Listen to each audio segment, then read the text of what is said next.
So it doesn't seem like it's 450 year one, and if that's not spent, we put another 450,000. Well, because I'm doing it before the meeting, it'll be a part of the amendment, just as an amendment. Okay. I said I was going to the Alderman sponsoring it. Okay. The change I'm making call. And I talked with Sean about it too. That's so if it's not 800,000 a year one, and then we put an additional 800,000 a year two. So it's kind of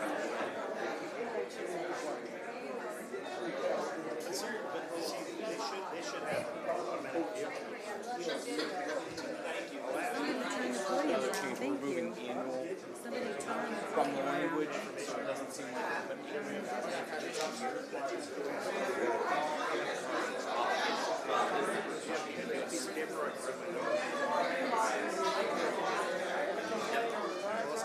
this that'd be ours. Let's do that.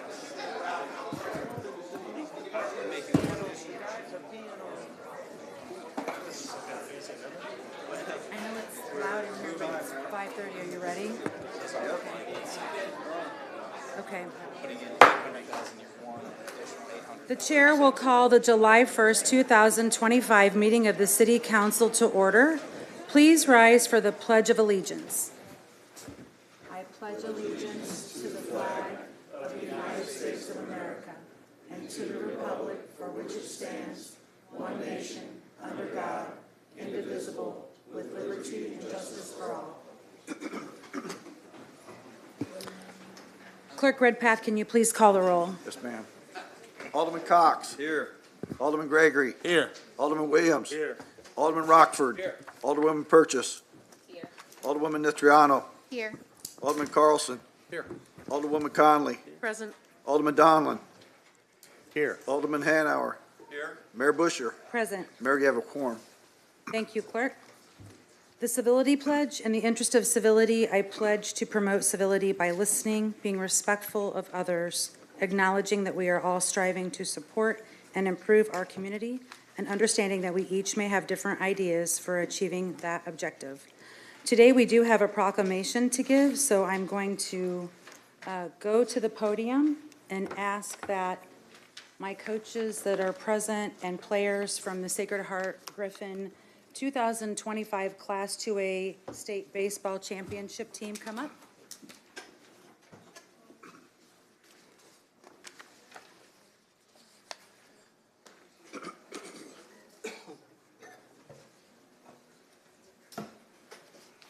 Evening. Start back here.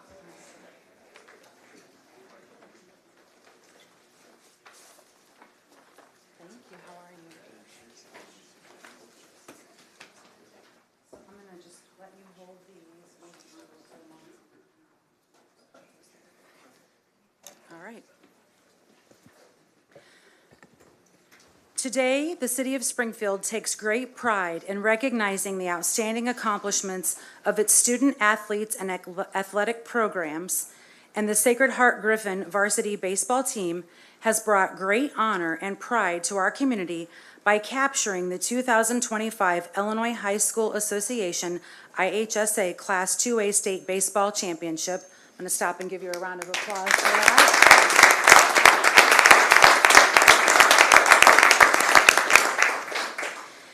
Whereas this momentous achievement is the result of the relentless pursuit of excellence by an exceptional group of young athletes. When I say your name, if you happen to be here, just raise your hand if you don't mind so the crowd knows you're here. Ty Springer, Tommy Lauterbach, Carson Butler, Will Pennell, Will Cody, Seth Monk, Aiden Vanover, Drew Ward, Bradley Mazur, Austin Rudder, Rowan Mazur, Andy Antonacci, Ethan Kaur, Dylan Clow, Mike Gresh, Andrew Hoffner, Chase Beckham, and Graham Trello. And whereas the team's success was guided by the outstanding leadership of varsity head coach Nick Namovich, good job, Coach, and supported by the invaluable efforts of assistant coaches Kevin Zanger, I know you're here, Adam Springer, Connor Etheridge, Boyd Butler, Josh Lemasters, and Nick Nell. And whereas the coaching staff played a crucial role in guiding and developing these young athletes, supporting a spirit of teamwork, discipline, and excellence throughout the season. And whereas this outstanding group of athletes showcased skill, teamwork, and perseverance, demonstrating the highest ideals of sportsmanship and dedication. Whereas these players demonstrated remarkable teamwork and perseverance, they are representing their school and the city of Springfield with much honor and distinction. Therefore, I, Mayor Misty Busher, along with the City Council present here with you this evening, do hereby proclaim that July 1st, 2025 shall be Sacred Heart Griffin Varsity Baseball Day in the city of Springfield. So congratulations to you.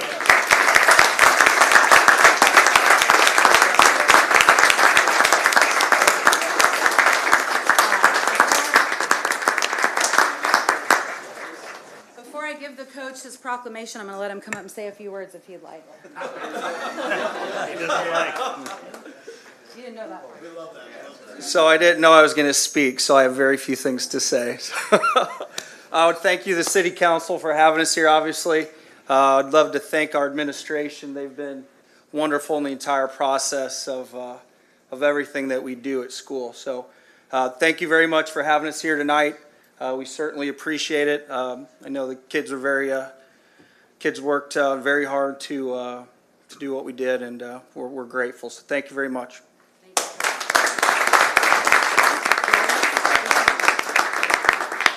Are there any parents here that want to take photos before the team leaves? But you can come take, yeah, absolutely, absolutely, yes.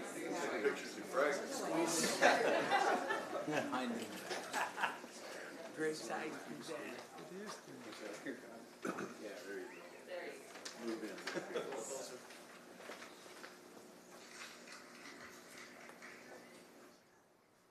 Very good, thank you. Thank you. Good job, guys. Congratulations, guys. Congratulations, guys.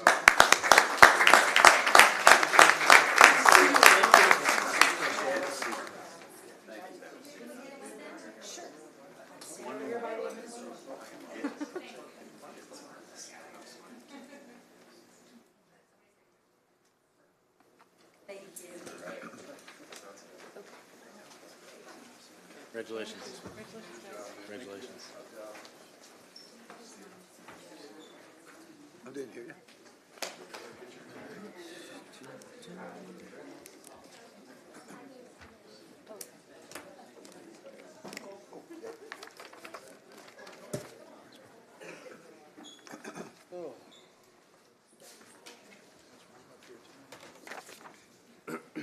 The chair will entertain a motion to dispense with the reading of the minutes of the June 3rd, 2025 regular city council meeting and approve the minutes. So moved, Mayor. Second. We have a motion and a second. Any discussion? One moment, sorry. Hey, Joanna, can you come see this for a second? I can't see if anyone signed up to.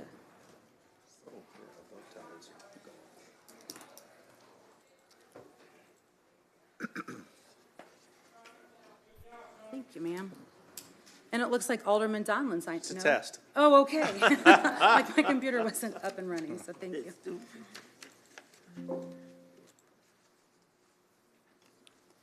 Good? Okay. So seeing none, all those in favor of the motion, please say aye. Aye. Those opposed, nay. The ayes have it. The chair will entertain a motion to incorporate the pre-council first reading of ordinances into the record of this council meeting. So moved, Mayor. Second. We have a motion and a second. Any discussion on that item? Seeing none, all those in favor of the motion, please say aye. Aye. Those opposed, nay. The ayes have it. The next item on the agenda is the consent agenda. The chair will entertain a motion to incorporate the pre-council reading of the consent agenda into the record of this council meeting. So moved. Second. We have a motion and a second. Any discussion? Seeing none, all those in favor of the motion, please say aye. Aye. Those opposed, nay. The ayes have it. The chair will now entertain a motion to place the consent agenda on final passage. So moved, Mayor. Second. We have a motion and a second. Any discussion? Seeing none, the voting will now be open. All those in favor of the motion, please vote yes. All those opposed, please vote no.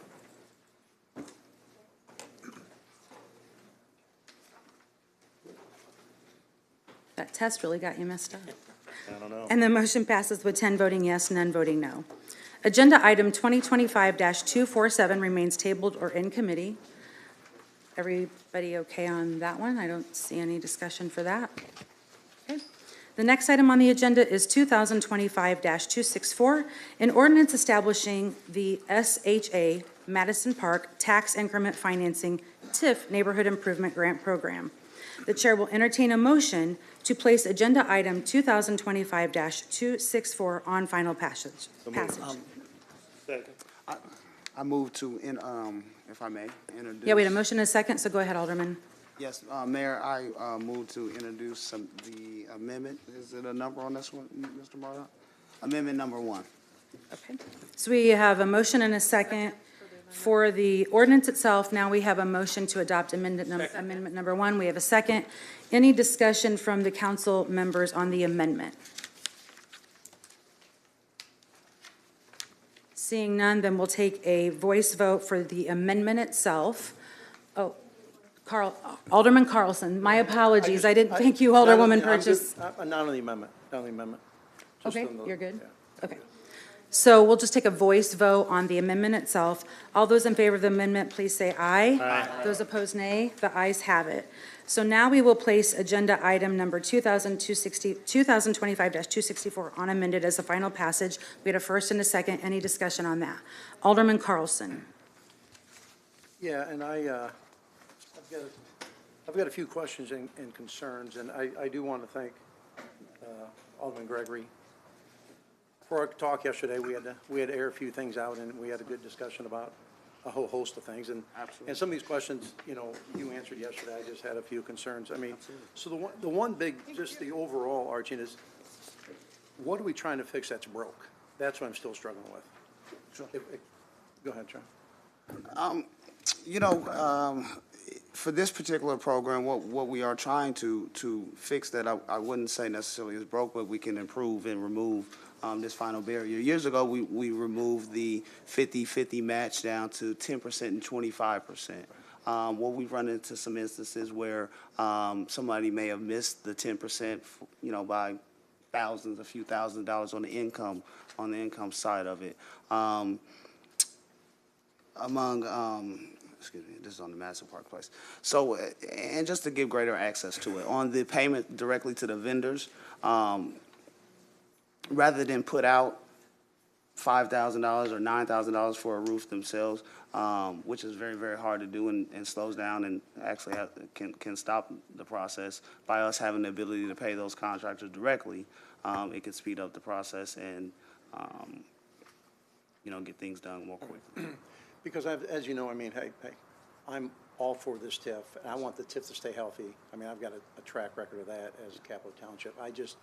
Part of it is, I'd like to see, a little more skin in the game, because eventually, property taxes are gonna have to be paid. Sure. And I hope they would know that that's eventually gonna happen at an increased value and, more increment. Mm-hmm. That's the whole thing. Part of it is, we've got a few more years left of this. To me, we're sort of changing some rules within that first 21-year period of the TIF. Mm-hmm. There's always a number of things other issues where we move the goalposts. And in my mind, as I relate to you, it seems like, maybe this would be, at the end of the life cycle before we move on and obviously extend it. That way we have, the Springfield Economic and Commission who sort of the experts that look over this, mm-hmm. to look back, mm-hmm. and just see, hey, was the TIF working properly, which I think it is. Mm-hmm. And I just don't know if we need to necessarily interfere with it, because ultimately, and I'll finish up, without any skin in the game, are we tying up too much money for some future project or development on the east side that, maybe we don't know about? Maybe the same kind of Growth Alliance is working on something, or the Black Chamber of Commerce or something, where we would need some more of those TIF funds. That's my only concern. Sure. And if I may, Mayor? Yep, Alderman Gregory, sure, go ahead. This particular TIF, it expires in 2030. So in TIF life, we're about at the end of it to have some other discussions. But even with bigger projects, or even with things that we will have to do more, there's still more in that TIF. If we was to stretch out that TIF, that would add another $4 million or so in future increment, as well as, well, for this one goes to 2034. So, you know, same thing. It's sort of at that end of that life for us to inject it. Originally, you know, TIFs don't require any match at all when they come from the state. And this particular program is not all of our TIF by far in either one of those. And this particular program more matches what the intent was for this particular program in these particular areas that qualify for it.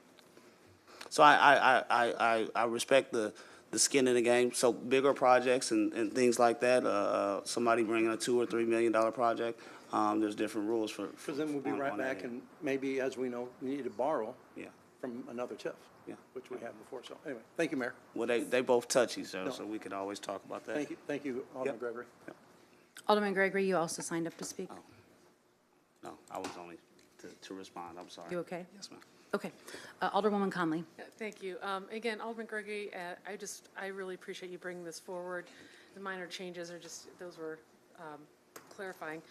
I just want to point out, and I do hope that from Office of Planning and Economic Development and our inspectors are working together to really help promote this. Absolutely. Especially for the homeowner portion, and get that word out, because like you say, I mean, you've got so many, you know, housing issues and violations in your ward. For those homeowner occupied houses, I'd like to see not just information on the violation, and this is how you can fix it. Right. Because that's going to start stabilizing neighborhoods, and that's going to build those neighborhoods up, and I think it's really critically important. So just for Public Works in the room and Planning and Economic Development, and I know that this is something that has been going on, but I just want to make sure that once this passes, that we really get that word out so that people can start using the funds that, as you've said before, these TIFs, and I will say, Alderman Carlson, this is kind of my really big support for this, is that these TIFs have carried a balance for a while and not really been utilized as much as they could be. So I'm excited to see this being used. I think if it stabilizes the neighborhoods, it's going to make them more attractive, and it's going to draw more people in, and it's going to highlight, you know, a different part of our community that has some really bright spots in it. So just want to make sure that we all help get this word out about what these opportunities Will are. do. So thank you again for bringing this forward. No, thank you. Alderman Hanauer. Thank you, Mayor. I want to make it clear, and I had a great conversation with Alderman Gregory yesterday, and I do appreciate you calling. I still have some concerns, but I think we worked out a lot of that, and I really appreciate having time to sit down or voicing my concerns, and I think that you understand them now. But we got a lot of comments about this is starting a new TIF and things like that. We're not starting a TIF. All we're doing is moving money into a specific, I guess it'd be a fund, right, that can only be used for specific purposes. And as I told Alderman, that I was concerned about locking ourselves in where we're putting money into a smaller bucket, so to speak, and then toward the end of the TIF, a project, somewhat like Alderman Carlson said, a project comes along and we don't have the money, and we're not going to be able to move the funds out of those buckets because it's tied. We're tying them up, right? But had a good talk with Sean, and I told him that we can live with that. We'll just have to cross that when it happens. But we're not establishing a new TIF. And I think that the public, there's a lot of that out in the public that we were establishing new TIFs on all this, and we're not. We're just moving money around. So the other thing, last week I asked for a report about where the grants and that go, because there's been a narrative out there for quite some time that the west side gets the grants and the east side, we take money from the east side. And I don't know if you can pop that up on the screen, but I asked for it, and they were able to get it. And I appreciate the hard work, Ramona, you and your staff did. I couldn't believe how quick you got it to us, and I appreciate it. But I just want to point out that there's, of all 10 wards, there's 3 wards that get 94.6% of the money, all right? 2, 3, and 5. They get 94.6% of grants, TIFs, everything else, all right? And this is in the last 5 years, not including this year, I think. Is that right, Ramona? We've got another spreadsheet. I'm not going to get into that. Wards 2 and 3 are they get 53.88. Now, you know, if you look at this, there's some wards that get very little. I was a little shocked by what the 127.5 that came out of Ward 10. I still, for the life of me, can't figure out where that came from. But I mean, this is the numbers, and so for anyone to say that we're taking money or whatever, it's just not correct.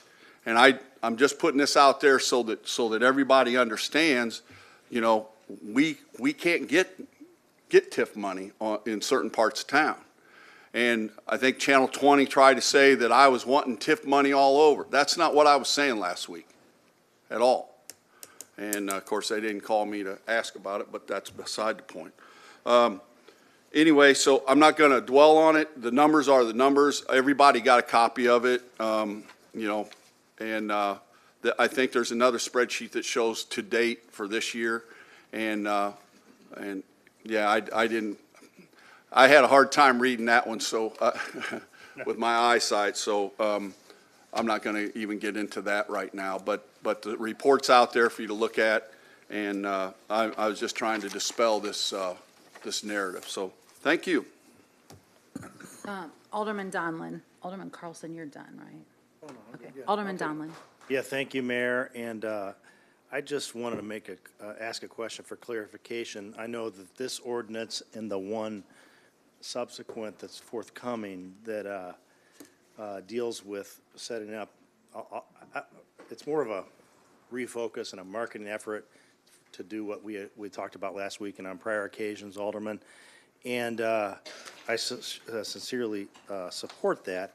But I just want to make sure, because of the questions that I heard from some of my colleagues, that even if money is dedicated towards this effort and there's money that's not obligated, meaning whether people don't apply for it or businesses don't apply for it and it's not allocated, if a project comes along that is of relevance, meaning it's going to employ people, it's going to employ a great number of people or redevelop the area on a rapid basis, that this council has the ability to, at that point, make a decision whether they want to alter something or not. So we have some flexibility. We always have that flexibility. I hate to be so obvious in my statement here this evening, but this doesn't, I mean, sure it's a, I think it sets, if this is fortunate enough to pass this evening, it sets us down a path where we're marketing and trying to revitalize the neighborhoods from within, no question. But if something does come along, we have some flexibility if the money is unobligated, not unlike downtown. The downtown TIF, I use that one as an example because it's the oldest. It's been around since, I believe, 1981. It's actually an old state sales tax TIF that has been transformed into just a real estate tax TIF. It's so old. And, you know, projects come along. The TIF plan changes. We have that flexible. We have that. I'll say it's, again, I said it last week. We have that. It's one of the only tools as a downstate municipality that we have for economic development. So we have some flexibility. I applaud the efforts. I think we can make things happen. 23-year life of the TIF, believe it or not, it seems like forever when you first establish the TIF, but we don't have that much time left. So I urge a aye vote. Thank you. Thank you, Alderman. Alderman Gregory. No, I thank everyone for the questions. I thank everyone for the conversations. I thank all of my colleagues who have supported this from its conception and the talks with them. I would just say that you know,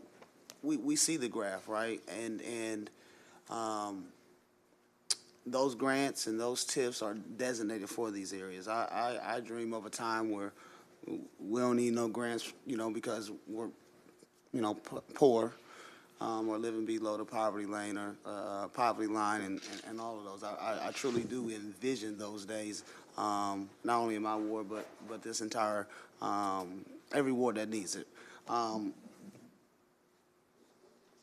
So with this, this is not the be-all and end-all of what we need in our community. And even with this, there's some things we just heard Director Posey last week talk about business and that training that the administration has been working on, as well as some members in the community to really grow the business so we can meet not only the demand that we have now before we've even done this, but the demand that will come from things like this. Part of the key is for my particular ward, I always try to invest in what's there and the people who want to be there. And I think that's so very important because it can be done. And this is something that we've never done before, and I think we're at a state and time in this city where we really have to do some things that we haven't done before, that we haven't thought about, to try to change this particular situation. So I appreciate the conversation. Last week, Alderman Donlin said that, so I definitely thought about that, and I appreciate the conversation because it was helpful. And I don't want to do all the talking. I have colleagues that all was sponsored a part of this as well. So thank you. Alderman Williams. Yeah, thank you, Mayor. I appreciate the chart. Thank you for creating the chart. I think it's much needed because it verifies so much about Springfield, Illinois. I think it just verifies where the needs are, 2, 3, and 5.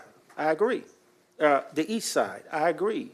So there's nothing wrong with you requesting, and then the chart comes and it justifies what you feel that all the money is being spent or all the grants are being spent or whatever, however you worded it. What you need to understand is this may happen or this may come along. It hasn't. I got here in 2019. It hasn't. That emergency project that might need ain't happening. This little bit of stuff we're trying to do, we're trying to create and generate some energy and maybe make ourselves look better so that we attract a bigger project, or we attract developers who may say, oh, they look like they're getting it together there. Let's invest. Let's do something over here for once. So all those charts do is verify what we live and what we know. And when the state, the feds, or any entity of government, the county, use those census tracts, it's because the census tracts verifies the poverty levels. And unfortunately, like I said last week, we have the rich and we have the poor. I can't be mad because certain parts of town don't need grants, or certain parts of town's makeup doesn't qualify them to do a TIF, for example. There's not enough blight or whatever you want to say the TIF rules are. All I'm doing is dealing with the reality and supporting my other aldermen who feel like we need to be doing something except the status quo, and that's what we've been doing with all our monies. And this is where we get the fights about when we're dealing with social agencies, and do something different sometime. Try something different instead of just letting the money come forward and giving it to the same players, the same agencies, and doing things the same way. We're trying things a little different to empower people to get their roof fixed. If they can't afford to come up with their match, then we're paying straight to the contractor. All we want is the roof repair, or whatever it is, whatever the project is thereafter. Once they go through the process and they get approved, we don't want that barrier to be there based on their part and money. And skin in the game is fine, but some people don't even have skin, is what I'm saying. We're just that broke. So I appreciate you guys' comments. This is the furthest we ever got along in discussing it. And I appreciate the discussion because I think it is helpful, just like I thought the chart was helpful. Thank you. Alderwoman Notriano. Thank you, Mayor. I appreciate the clarification that Alderman Williams and Alderman Gregory have added to the charts brought forward by Alderman Hanauer. I would also like to reiterate the money that is captured on those charts are either TIF funds, which we've collected the funds because those areas are blighted areas and need to be revitalized, and we need money to reinvest, or they're entitlements from the federal government. And the only reason we have those funds are because of the condition of wards 2 and 3 and 5. So thank you, I guess I would like to say. But I just don't want anyone to be confused and think that perhaps that money could go elsewhere, or we're doing something unfair. That money is going precisely where it's intended to go. So I really, and as far as skin in the game goes, these are business owners and homeowners. I don't know, that sounds like skin in the game to me.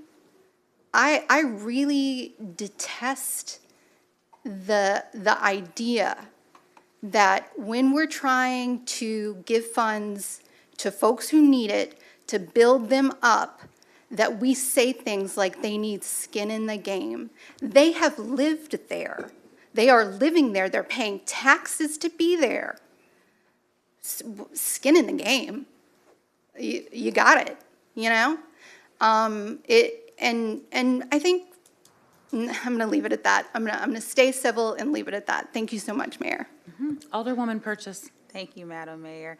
I think, too, when we talk about skin in the game, I do understand it because I live it with doing real estate and seeing people that live in my neighborhood and live over on the east side where this is the areas that need to be addressed. But I also see people who are under that poverty line or retired and don't have those funds because of the amount of money that they've received. And I thought that paying it directly to the contractor was better. So I think that's where that came in, and it was a better appetite when they go to the bank and ask for funds, but they may not qualify for it. Local banks are trying to do everything to help our constituents and help our Springfield as a whole. So they have those decisions that they can make. And when we say that the city is providing funds, that gives them more skin in the game to say, yes, we will do it because we know that reimbursement is coming back as well. So I just wanted to solidify where that came from and urge you all to support this. Thank you. Thank you. And then a discussion from the council members. Okay, seeing none, before we take a vote, there are some citizens who signed up to speak. I know there's 2 TIF ordinances, so I'm going to allow you to come up for your 5 minutes if you so choose, so I'll be asking you if you want to come up. Please remember that it's, you have your 5 minutes and you get to speak now or at the end, whatever you prefer. So the first person who wrote down matching TIF funds or anything but the TIF ordinance would be Brianna Eilers. Ms. Eilers, do you want to speak now? Okay. The next person who signed up to speak for TIFs would be Diana Elshriff. Is Diana here? Thank you, Director. No, Diana. Thank you, Scott. No, Diana.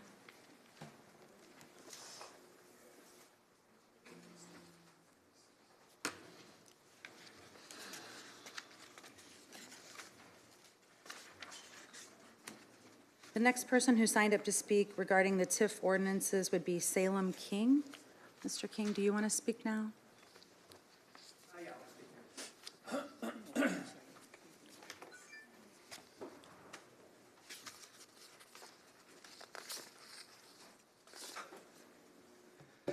Hello, council members. It's been a little while. As a refresher, I am pursuing an environmental studies degree at UIS, and in fact, just last semester, I completed a preliminary study on the environmental effects of redlining right here in Springfield. And while I plan on continuing that research, even the preliminary findings have been illustrative, and I'd like to talk about them in relation to Alderman Gregory's ordinance.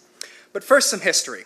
When the mortgage lending maps for Springfield were established in 1937, 41% of Springfield, nearly all of the east side, was listed as hazardous or redlined. What was the official reason that continues to influence our housing system today? To quote the detrimental influence as listed for area D7A, many colored families, and for area D8, colored people. An additional 17% of our city was marked as definitely declining or yellow lined, thus disenfranchising the majority of our city from owning their own home. At this time, less than a century ago, many of the West Side neighborhoods, which are currently receiving oh so much private investment, didn't even exist yet. For my project, I surveyed 3 neighborhoods for data on the urban heat island effect and biodiversity. A red-line neighborhood between the old Pillsbury factory and Madison Park, the yellow-lined historic West Side neighborhoods north of Lawrence and south of North Grand, mostly in Ward 5, and a green-lined neighborhood in both Leland Grove and the southern portions of Ward 8. I also constructed a land cover map for the first couple blocks of each survey area. These GIS maps show that only around 12% of the red-lined area I surveyed had canopy cover, meaning shade, whereas for the same amount of area, the yellow-lined neighborhood had 41% and the green-lined neighborhood had 58%. Additionally, nearly a third of the red line study area was covered in unshaded pavement, but only 20% of the yellow line study area and only 18% of the green line study area. So the green lined area I mapped had nearly 5 times more shade than the similarly sized red lined area, whereas the red lined area had almost twice as much unshaded pavement. And that's not even getting to my equally demonstrative results on biodiversity because I've only got 5 minutes. While differences in pavement and shade might not seem significant, I would like to remind everyone that we were just in a week-long heat wave and summer began 11 days ago. We're just getting started with those. In fact, does anyone here know how many trees are in Madison Park? Because that was actually where I started my surveys. It's 28. I counted them less than 48 hours ago. On the same night, I took a walk through Washington Park and counted 28 trees in 45 seconds. So next time we have a heat wave, I would dare anyone on this horseshoe who plans on voting against this resolution to spend an hour at Madison Park, then an hour at Washington Park, then come back and say our city's history of racism doesn't impact people's day-to-day lives. Less shade and more pavement doesn't just mean you're hotter. It means the air around you is hotter, the animals are hotter, your gardens and your pets are hotter, cooling your home is more expensive, putting more stress on your air conditioning unit, putting even more stress on the entire power grid. The severe urban heat islands that this city is imposing upon its east side residents are making these hotter and hotter summers more difficult to manage for the same sections of our city that have been cut out from owning their own homes since 1937 for no reason but the color of their skin. The history of racism in this city is still affecting us today. It is affecting our politics. It is the reason Springfield has the widest racial income disparity in the entire nation, and right now it is magnifying the effects of heat waves for our east side. This is not a matter of political debate, it's a matter of settled fact and settled science. If we have a society where some people are largely unaffected by a crisis like a heat wave, and others are actively and intentionally subjected to a worse version of that crisis, that society is unsustainable. Now, unsustainable is a word used a lot in the environmental field. I feel like it's used a bit too much to the point where it's kind of lost its meaning. Unsustainable means cannot be sustained. It will change or it will collapse. That is what it means when something is unsustainable, and this is unsustainable. While Hanauer is correct in his assertion that public money and private money are in fact different words referring to different concepts, I believe we as a city should be much less concerned with concepts than we are with consequences. The thing that must be remembered in conversation about the East Side, whether we're discussing environmental racism, income disparities, TIF funds, or policing, is that racism is not necessarily something you are. It can be something you do. If, with no hate in your heart, you perpetuate harm against black people on lines drawn by maps that were specifically created to enforce segregation, you are perpetuating racism whether there is hate in your heart as you do it or not. Redlining is not your fault, but when someone needs help, when work needs done, whining about how someone else started it is the excuse of none but cowards and children. So pass this resolution, and when the next one comes up, pass that one too. Thank you, sir.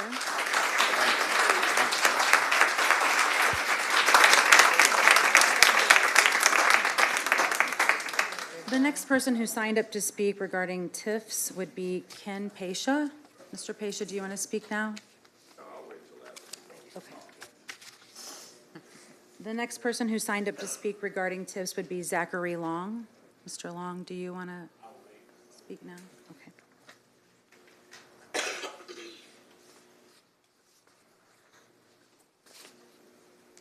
The next person who signed up to speak regarding TIFs would be Zumbi Biano. Zumbi Biano here? Last call for Zumbi Biano.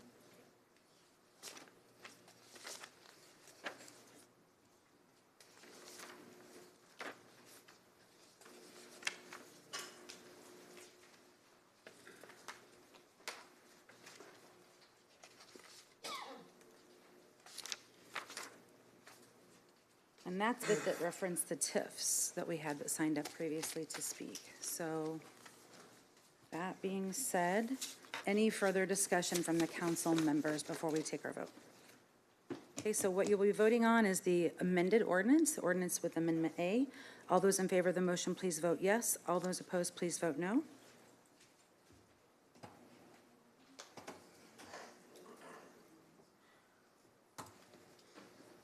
Got to do something about this system, man. This is crazy. I'm stuck too. I'm about ready to put my finger through it.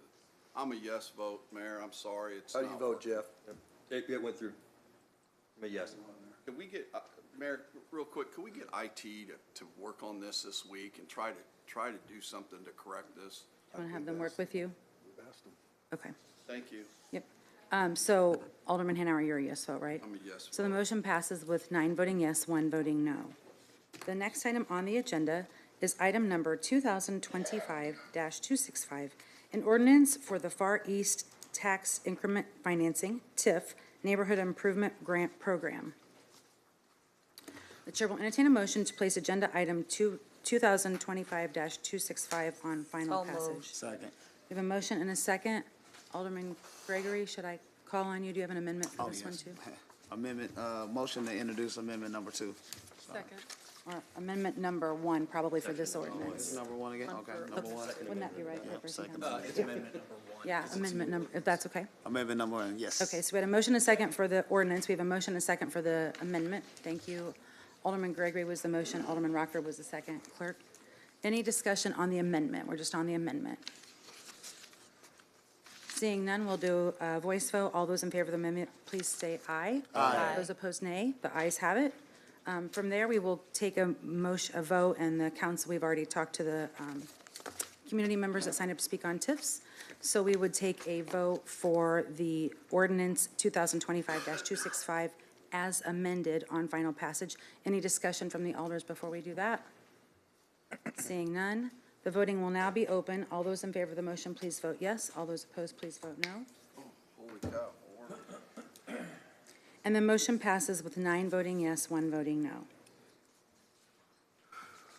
The next item on the agenda is 2025-266, a resolution to support and advance the History Across the Tracks initiative to promote cultural preservation, tourism, and economic development in East Springfield. So moved. The chair will entertain a motion to place agenda item 2025-266 on final passage. We have a motion and a second. I did have a conversation with Alderman Gregory earlier today. I would like to ask for a floor amendment, and I'll explain to the council if you have the ordinance, or I'm sorry, it's a resolution, my apologies. The resolution in front of you.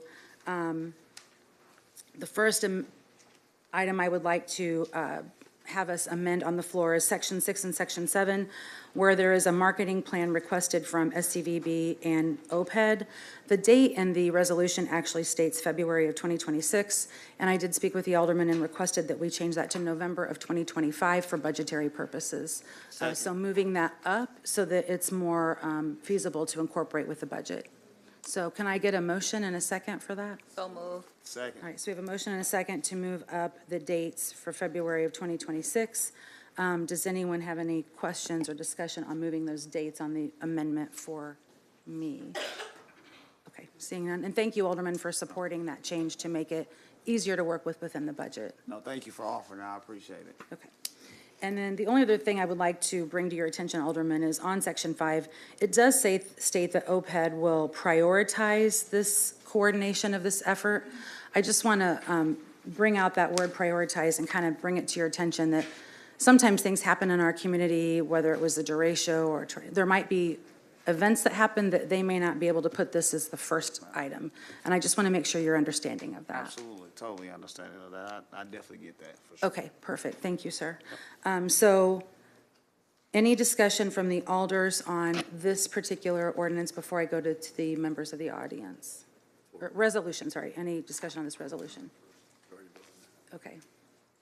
So all those in favor of the amendment to change the date from February 2026 to November of 2025, please say aye. Aye. Those opposed, nay. The ayes have it on the amendment. We will not vote on the ordinance until we get to talk. Point of clarification. Resolution, sorry. The amendment that you just asked for referenced the date, but we also discussed the word prioritize. Did you want to include? Oh, that? Alderman, how do you feel about that? That's fine. Include the word prioritize, that OPED can Yeah, absolutely. That's look fine. at their workload and decide if there's demand for something that they can make this second or third on the list? Absolutely. Okay. So, do you want to take prioritize out, or do you want to amend the wording, or how would you like to handle that, Alderman? I want to work with you, so. Within our discretion or something like that. What's your recommendation, sir?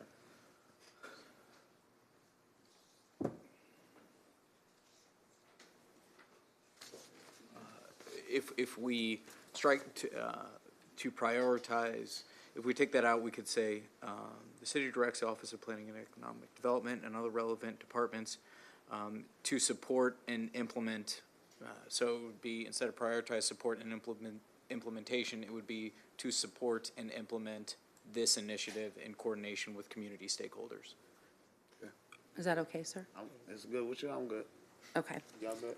All right, so that would be, are you guys okay with it as sponsors? Alderman Williams and Alderwoman Purchase? Okay. But we can make that amendment number 2, since amendment number Or 1. one was voted regarding on with the was dates? voted on and Okay. passed.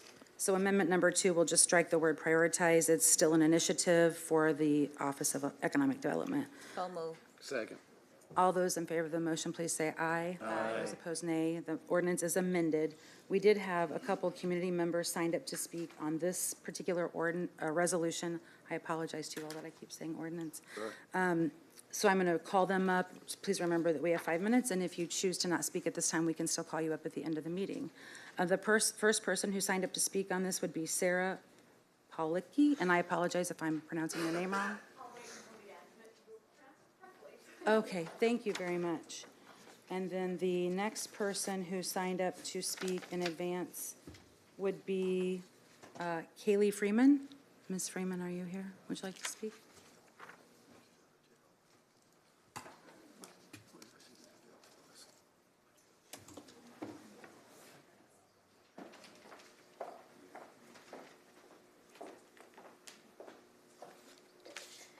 In 1908, Springfield had a truly horrific race massacre, which was hidden from our history for decades. The East Side since has been cast aside, which has impacted not just the historic structures, but the people who reside across the tracks. This city will put a sign in front of where Lincoln had repairs to his carriage, but will neglect to remember those who fought for Reconstruction after his passing. In this city, prior to the violent massacre, we were a destination for education for Black Americans. At 902 South 12th Street stands the building where the Ambidextrous Institute for African American Children was. This school was modeled on the Booker T. Washington Tuskegee Institute. It educated hundreds of children from all over this country, with 80% of the students from outside of Springfield. It was known by many as the Tuskegee of the North. This school closed shortly after the race massacre because who would want to send their kids to be educated in a city that lynches innocent Black people? But beyond just the building, Springfield was a hotspot for political activism for the advancement of African Americans. Did you know that 2 of the most important men during Reconstruction are buried at Oak Ridge? And were active in supporting and educating the people at 902 South 12th? Probably not, because even the cemetery marker neglects to mention these 2 civil rights pioneers. But it does mention the bootmaker and the guy that gave Lincoln a ride once. 1906 to 1908, Reverend Dr. James H. Maggi was the head of the school at 902. This gentleman was a political powerhouse, and some documents call him the most important Black leader outside of Chicago at the time. He worked to desegregate Alton schools, lobbied for stronger anti-lynching laws, and requested pensions for slaves. He spoke openly about how the Republican Party continued to segregate their Black politicians. He also organized a celebration for black citizens in 1909 because white citizens did not allow them to attend the same celebration with them of Abraham Lincoln. So let's quit celebrating Lincoln every minute of every day. The second civil rights pioneer associated with Springfield and buried here is J.J. Bird, the first trustee of the U of I that was black. He was a trustee there before they even allowed black students. And a fellow politician that worked on the same goals as Reverend Dr. Maggi.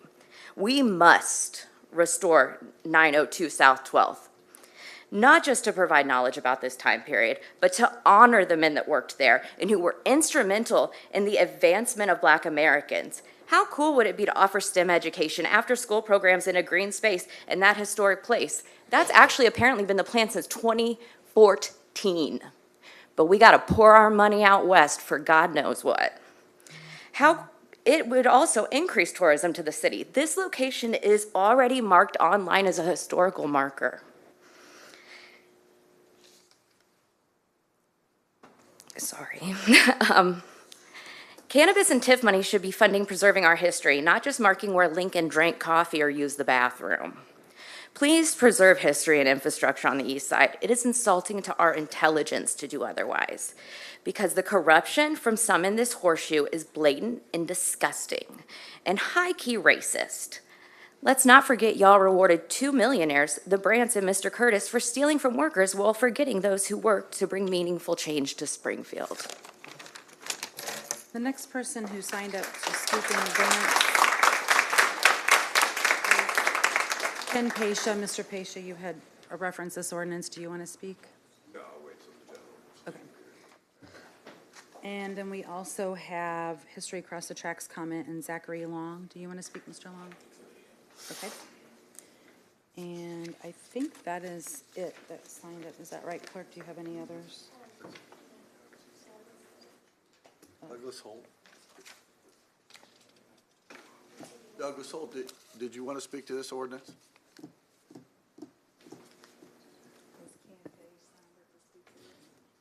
Oh, yes, History Across the Tracks. Thank you, Joanna. Sorry, Mr. Holt. Did you want to speak to this ordinance? If you want to speak now about that, you can, or you can wait till the end. Wait till the end? He's going to wait till the end, Mayor. Okay. Thank you, Mr. Thank you, Holt. sir. So that's it. Any further discussion from the, Mr. Clerk, Did Ken pay? What? Oh, I saw it in the email. He's not signed up. Okay, he said he did. He's not signed up. okay, any other discussion from the alders on the resolution itself? Okay, seeing none, the voting will now be open. All those in favor of the resolution as amended will vote yes. All those opposed will vote no. And the motion passes with 10 voting yes, none voting no. From the council members in the chambers, is there any unfinished business to bring before the city council? Alderman Gregory. real quickly, Mayor, I just want to acknowledge the Massey family in the crowd. I know Sunday, we as a city are planning to dedicate the bridge. The signs have been up for some time, and there's been some other plans.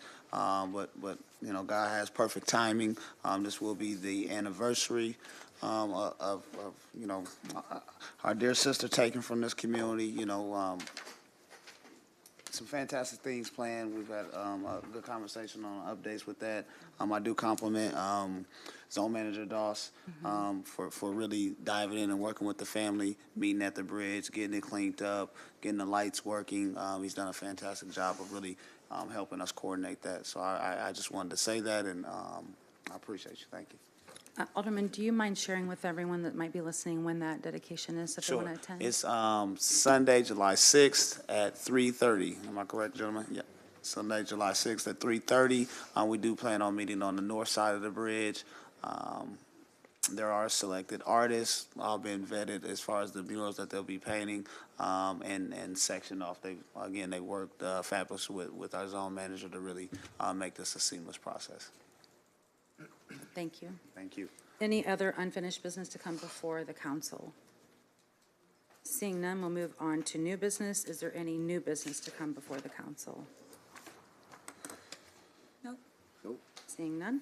Okay, we will move on to citizens who have signed up in advance to address the council. The first person who signed up is Alice Ramey. Ms. Ramey, are you here? There you are. Do you want to speak? It's your turn. Yes, Alice Ramey.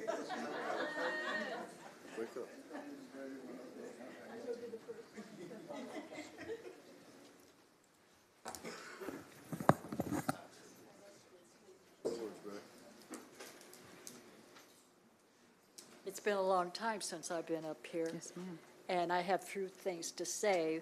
And one is that I'm tired of out-of-state landlords letting their houses go down to the deal and charging $12.50 a month for them.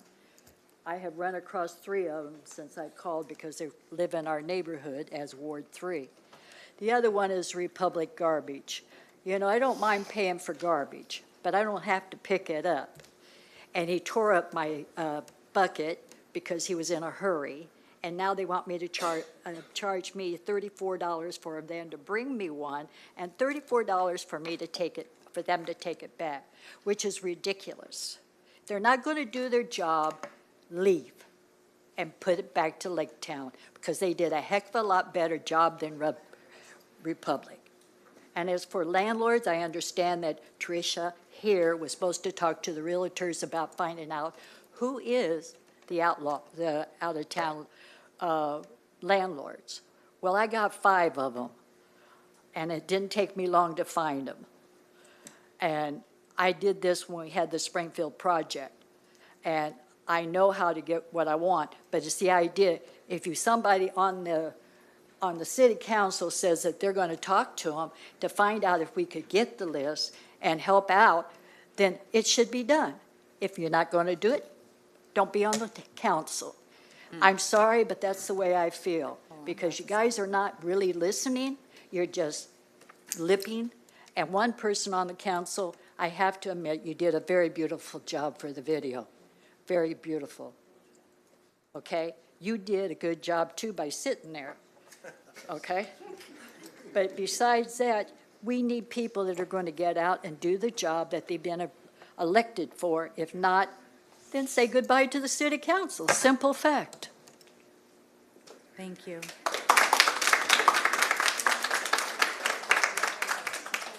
The next person, oh, I'm sorry, Alderwoman Purchase. I apologize that I didn't see that you had signed up. My apologies, Alderwoman. You're okay. So I want to do clarification.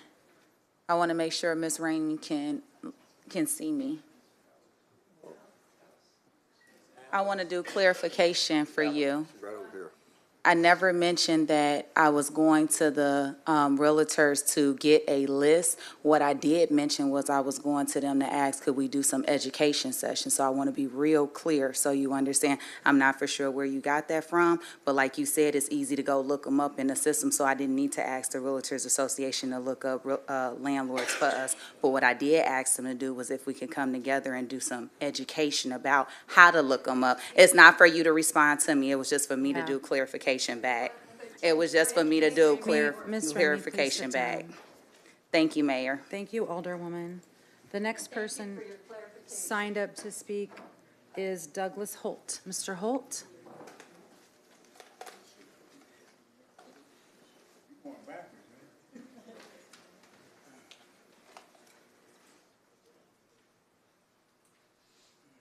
Good evening, ladies and gentlemen. Thank you, Council, for giving me my 5 minutes. What I want to talk about is simply, since I'm confused on this history across the tracks. And my first question was, which side of the tracks are we referring to? And I'm saying that because obviously we know the east side is one side, but the original side was just right on the other side, on the west, near the west side.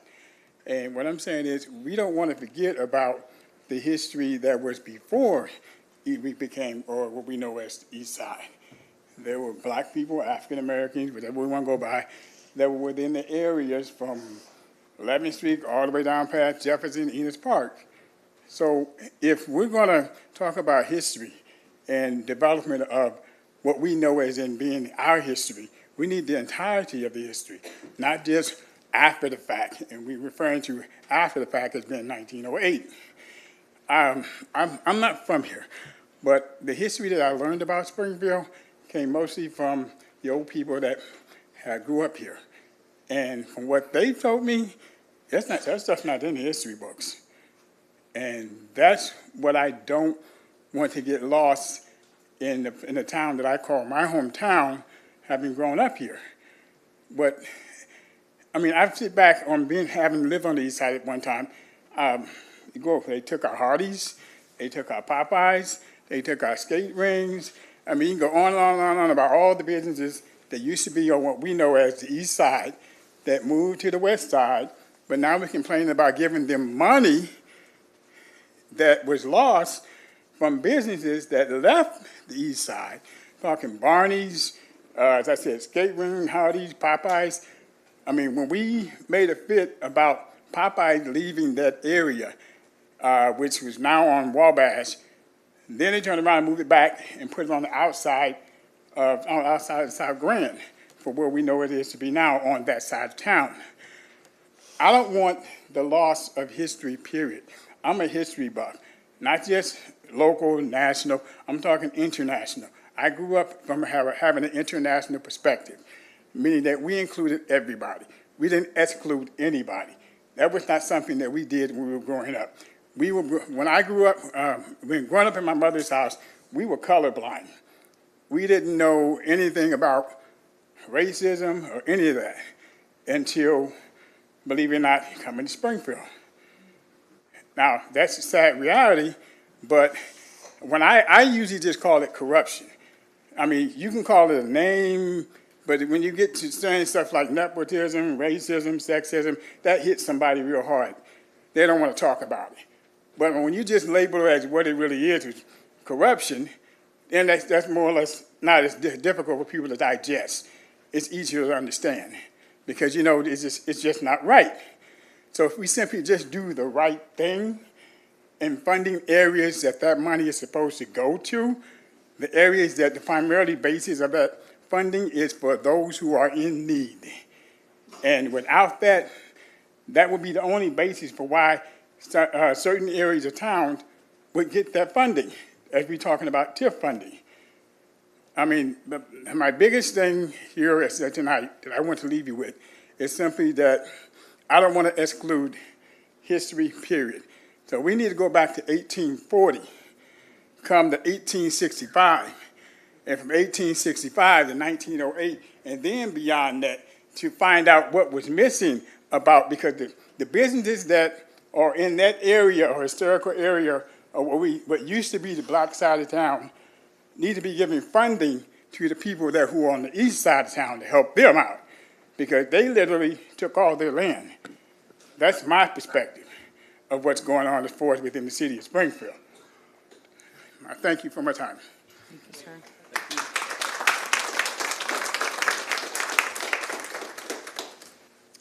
The next person would be James Johnson. Mr. Johnson?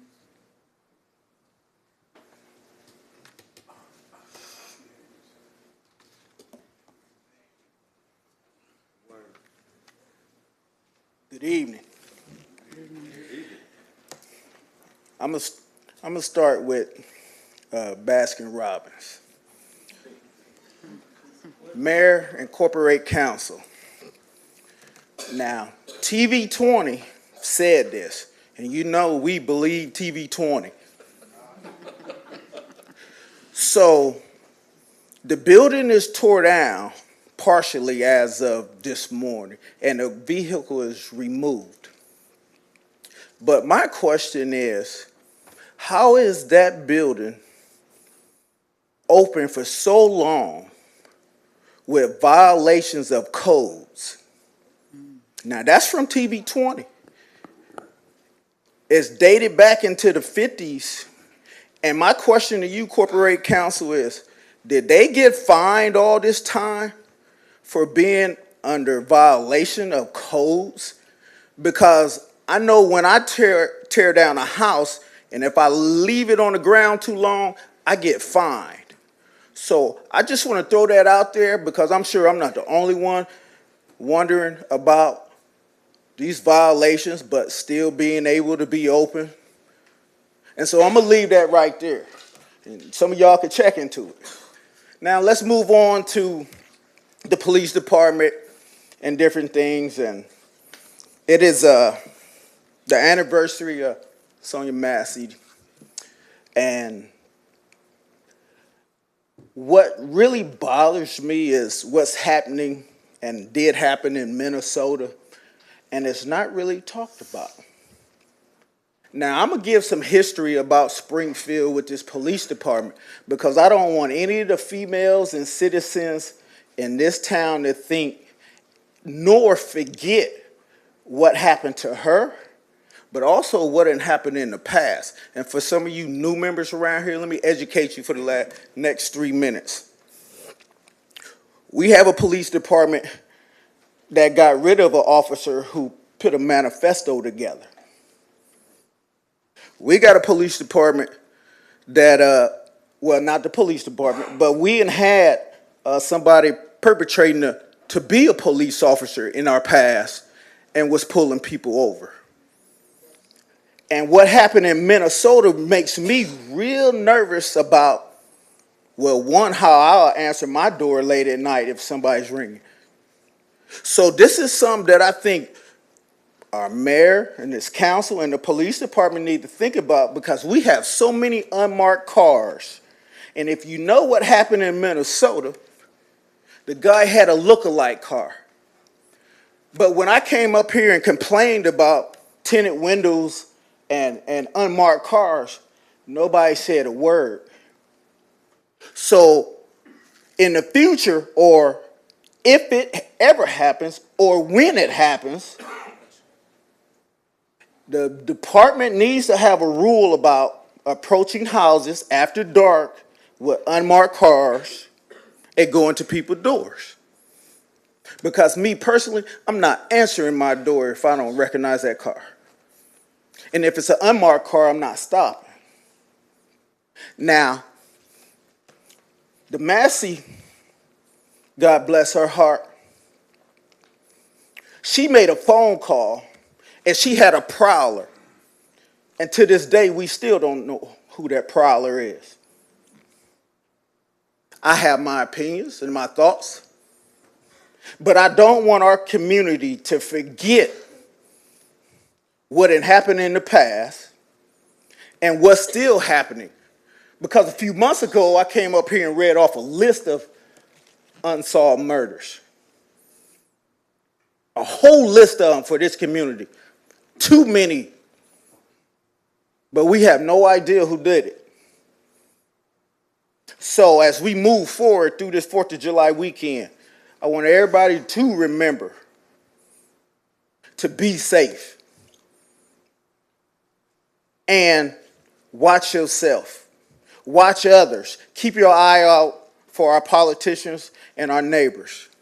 And with my last time, I'm going to say with the 4th of July coming, I just want everybody who's out here, because we're going to have the best fireworks show, and the alderman over there in Ward 3 can tell y'all about it, but the best fireworks show is going to go off in our neighborhood. But what I'm going to ask is we be considerate of the senior citizens and the vets, and let's stop dropping these bombs and letting off all these bombs and let's just enjoy the fireworks show and not the dynamite. Thank you, sir.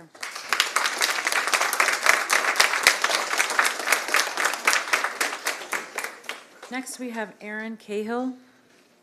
Mr. Cahill, are you here? Aaron Cahill.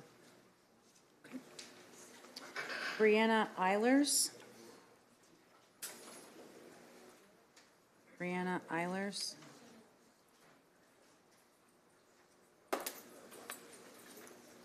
First things first, let's start off with shout out to Helping Hands for giving me a cold place to sleep last night. As for the TIF goes, Aaron, I'm not supposed to, sorry. Yeah, you have to address your comments to me. Yes, Sorry, ma'am. Misty, I had been working with Aaron at one point trying to get my roof fixed because, as we all know, my house is crumbling around me. Or the house, I guess. And whenever I was trying to get the TIF, use the TIF funds in order to fix my house. There is that match where I think it was 10 grand that I needed to come up with myself, because my roof is so bad that you got to scalp the whole house at this point. Because of that, my roof is still not fixed, and it won't be, because like Sean said, we're all poor. We're dirt poor at this point. Like, we can't match. Even whenever Aaron was working with Bank of Springfield, trying to make it to where it would be easier to get a low interest loan in order to cover the match. And I am poor. My credit sucks. Like, it's not gonna happen. So I appreciate the fact that all those barriers are being taken away, because that is the way forward. That is how we move forward. We get the barriers gone, we fix what we need to fix, and then we can start putting barriers back in place. But we are so far gone right now. The moment you put a barrier there is the moment that you're not doing anything. As for the history across the tracks, have you visited the 1908 race riot memorial? Anybody? It's literally a fence. A fence with barely a sign on it. Like, I was disgusted. I went, and they've got like a QR code. I encourage everybody to go there whenever you find the time, scan that QR code, and make sure that you tell them your mind, because it's literally a fence with barely a sign. That's not telling history, that is covering up history. And I will leave it at that. Thanks. Ms. Eilers, the director of OPED is over to your right. If you would go over there, she can get your information about the roof and follow up with you. It's not my roof no more anyway. Okay. Mayor? Alderwoman Conley, sorry, I didn't see that. Thank My you, apologies. and I just, thank you, Mayor. I just, again, as Alderwoman Purchase, just kind of clarify, because Ward 8 does not have any TIFs. And that program that Ms. Eilers talked about is something that I started for areas in the city that don't have that sort of support. And I will say, thanks to, Alderman Gregory kind of leading the way with some of the changes we've proposed to TIPS, I am working with OPED to make some changes to that. It's called the citywide program for low-income homeowners to, again, lower that threshold for what the cost match is, and yes, try to find ways for alternate financing for people outside of TIF zones, because the TIFs don't cover the entire city. So hopefully we can get that. It was a new program, and so kind of learning along the way, but we are working on that and making changes, and I do anticipate an ordinance for that coming soon. So thank you, Mayor. Thank you, Alderwoman. Next, we have Diana Elshruff. Is Diana here? Diana Elshruff, last call. Okay. Sarah Policki. Sarah Policki. Am I saying your name right? Yes, it's Policki. Thank you. Okay, well, I don't, thank you. Oh, no worries. Good evening, Springfield City Council. My name is Sarah Policki. I'm a public historian and preservationist. And until recently, I worked with the National Park Service's National Historic Landmarks Program as a women's history researcher.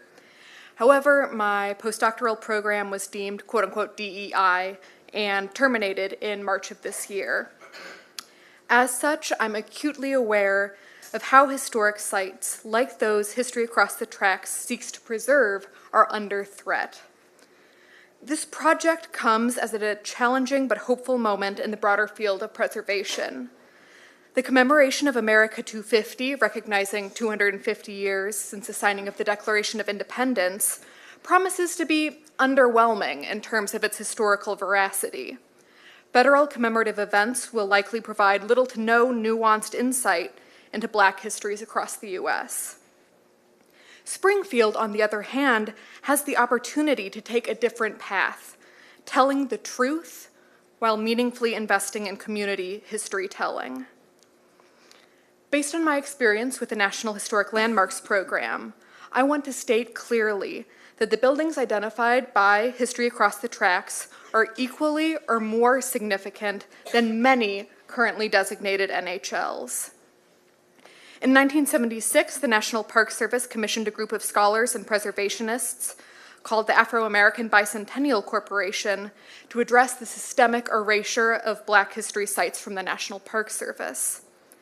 In their subsequent report, Beyond the Fireworks of '76, the commission commented, quote, "Inspection too frequently ends in disappointment for the researcher, who discovers that the building he has so painstakingly sought has given way to a parking lot or an apartment building," end quote. Now it is almost 50 years later, and the buildings identified by History Across the Tracks are still standing. That is a cause for celebration, and more than that, it is a cause for investment. So many of my colleagues in historic preservation have been impacted by DOGE cuts as part of campaigns against so-called waste. However, the true waste would be not investing actively in the preservation of these irreplaceable historic sites. Many historic buildings face what preservationists call demolition by neglect, which is simply crumbling away without intervention. Demolition by neglect is a consequence of how those with the power to preserve and cultivate value or devalue individuals' and communities' histories. Those decisions clearly correlate with how much those in power in the present moment value current people's lives. When I moved to Springfield, I was delighted to know that the city clearly values history. After all, a person can barely turn around downtown without spotting a plaque about Abraham Lincoln. But what does it say about this city that cultural heritage sites are so clearly inequitably supported and inequitably promoted? We know the power of historical storytelling, and we know the value of cultural tourism. We know that particularly for young people, being aware of people in the past who were like them, who looked like them, or who overcame a struggle that they're now facing, provides hope and a sense of possibility. And it is difficult to imagine how an abundant future is possible when you can't see people like you making a way for themselves in the past.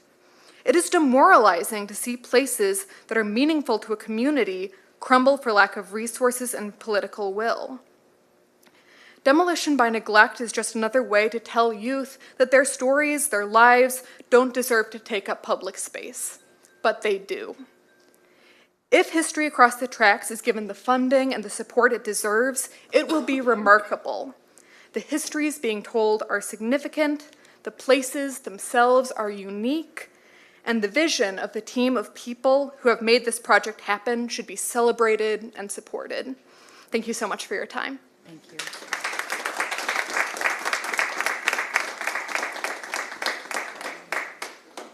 Okay. The next person would be John Hughes.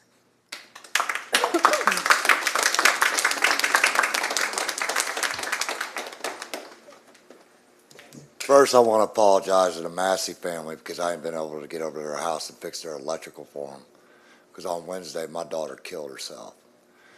Y'all want to sit up here and you guys want to talk about shit from 1908. This is 2025. We have a genocide of children going on. And I would like my children in front of you guys to stand up so you get a good look at these children that go to school here. This is my family now. These were my daughter's best friends. Some of them weren't even here to make it. They lost somebody too, not just me. Some of you who are sitting up here know who I am. I've been in your house. Some of you know who my mother is. She stood up against the Madigans. She sat with Senator Baumke. The fact that I go to your office and I look and I see a QR code for teens, for better housing. Why don't I see a QR code at schools linked to the Springfield Police Department so these kids can go and scan it and they can put in any information for bullies, cyberbullying, or anything, go straight to them and have some officer that will sit and look into it without compromising anything. Why can't we have that for our kids? Y'all are worried about the wrong shit. We have a genocide going across this country because kids are using Snapchat to get on there. The day my daughter died, that same group of kids got on there and taunted these children behind me. Told these children to kill themselves just like my daughter. Hannah got smoked, bitch. You want me to read that? Sir, can you please not Dusty, use I profanity? apologize. It's okay, But you know what? You should have had We're live. Billy come down and speak to me. You should have. 3 children in 3 months have killed themselves in this city. And y'all are concerned about parks and all this other nonsense. 1908, you've had 7 children commit suicide in this city in the past 18 months. That's not including the children who've been gunned down. That's not including the children who were stabbed and murdered defending bullies. You guys have these guidelines and these standards. You have failed these children. Your school district has failed these children. The aldermen have failed these children. The state has failed these children. I want something done. And I'm not here to sit here and ask and plead with you. I have my own plan. I have what I want done. I want my daughter's picture in every goddamn school across this country so all these kids can scan a QR code with her face knowing that she is going to protect them, because y'all won't. The fact that you guys are sitting up here and having this meeting the way you are, knowing the fact that these kids within the past, month, 2 children have committed suicide. The past 3 months, 3 children have committed suicide. This is getting out of hand. And it's becoming a nationwide problem. You think just here in Illinois, 5 children in the past 7 months have committed suicide. Imagine 250 cities in the state of Illinois. You multiply that times 5. That is teenage genocide. That is a problem. Y'all's concerns. The fact that J.B. Pritzker wants to spend $17 million on an infrastructure for housing immigrants. People that don't even have any say-so in this state. But yet this is our future. These are your children. It's going to be your child next. It's going to be somebody in your family. It's going to be somebody in your family that's going to bully somebody to the point where they tell them to kill themselves. It's going to be somebody in your family that's going to turn around and kill themselves. And then what are you going to do? You're going to be like the State Board of Education and finally call me after years of me complaining to them, after all these other parents have complained. And nothing's ever been done. It keeps pushed under the rug. I'm not here to emphasize with you. I have my own plan. The officer who handled the case with my daughter when I showed up to her crime scene, I went to high school with. For that man to come and tell me that my daughter was gone. The fact that those kids targeted these children and told them to kill themselves too. Y'all are up here worried about the wrong thing. You ain't here to protect them. I will. This is my family now. And I will make sure no matter what I do, that it's going to be done for all these kids. This is done. Y'all need to rethink of everything that you're doing. I appreciate you talking with me. You're a good man. And I hope you help change this system because we need better people like you. Some of you don't even need to be here anymore. The State Board of Education needs to be changed. The schools need to be changed. I want children in handcuffs. I want faculties in handcuffs. I want Salem County Sheriffs that's got out over Jefferson School with these children who are witnesses to that are black officers. You want to talk about black on black crime? Black officers telling these kids are stupid, telling them they amount to anything, calling them morons and retarded. I went up to Jefferson and I defended children that weren't even mine. I argued with Officer Smitty because that man took me out of my abusive home when I was 13. And the fact that he knows who I am and my mother. And I told him, why are you letting these people up here talk to these children this way? And nothing was done. Y'all are worried about the wrong problems. Y'all are taking the money and you want to stick it somewhere, stick it to save these kids, because that's our future. Y'all want to have a retirement? They're the ones that's going to be involved in it. You better come find me. You better find out some way to talk with me, because my next travel is straight to Chicago, and I will beat on Pritzker's desk until he freaking answers me. And if he don't, I will go straight to the man that he can't stand, and I will drive myself straight to Washington, D.C., And if you don't think that I know people in the city that got connections to them, you're wrong. Because some of my friends, you have no idea the connections that I have in this town. Sir, do you mind if I speak real quick? You had your chance the other day. I don't know what you're doing, but you've had plenty of parents that came to you, and you've done absolutely nothing. I'm ashamed that I voted for you. I would like to tell you that. I would like you not to say anything more. Come on.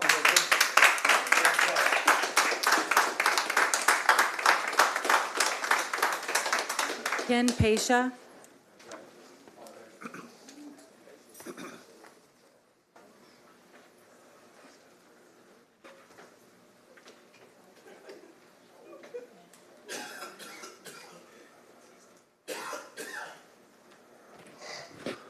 I sure hope you guys listen to that. You know, I had something to say about skin in the game, because when we talk about what our side of town has involved in the game, it's our lives. Why do you think our life expectancy is 20 years shorter, guys? You think it's just we're violent people or some over on the east side? We don't want to live longer? We don't try hard enough? We eat bad food or something? Poverty is deadly. Not having access to resources is deadly. You can put up any chart you want about where the TIF money goes, but I'm pretty sure that 80, 90 years of redlining, 5 million, 8 million a year is not going to do a thing to touch it. And I think it's fascinating that there are people on this council that week after week act like we don't have skin in the game. Skin in the game. What would you do if your 12-year-old got manhandled by a cop at a celebration? Let me ask you that, because we watched it over on the east side, Juneteenth. That's the kind of thing that you guys wouldn't tolerate. And I think that's what's so frustrating is when you talk about skin in the game. What do you know about skin in the game? What do you know about watching your friends die 20 years before the rest of you? What do you know about me? I'll probably die long before I reach your guys' age. What are you, mid-60?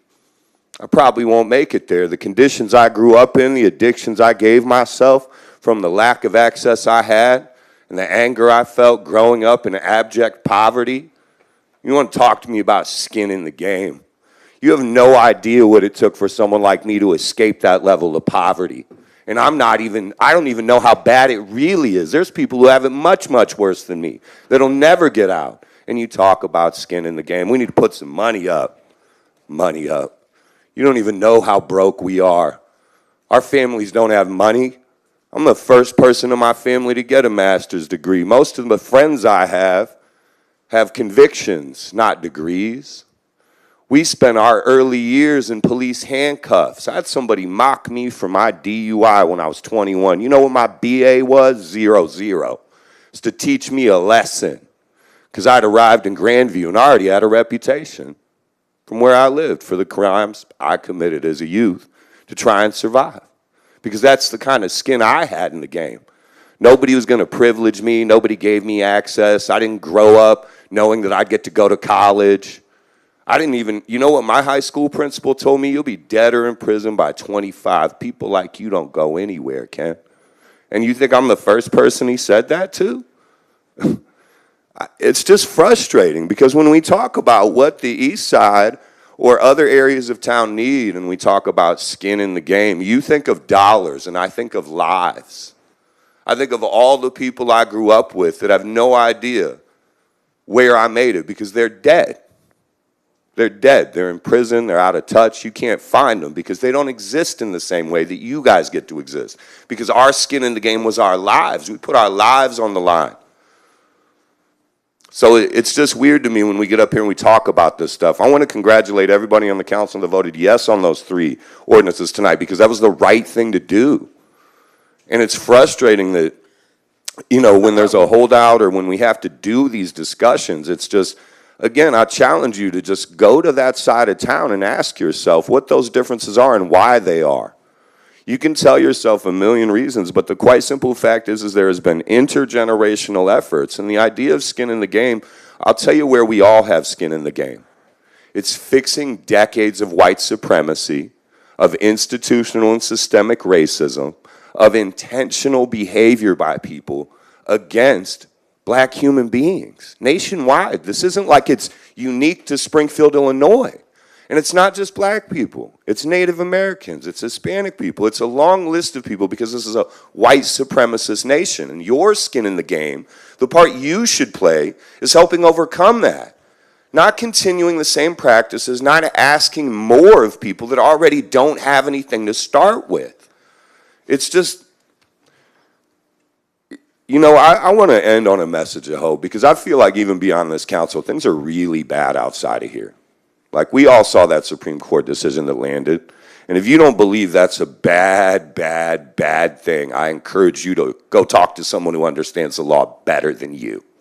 Because we should all be deeply worried. But the one thing we can count on is the idea that if people actually come together as a community and make a real concentrated effort, we can make things better. But it takes all. Thank you.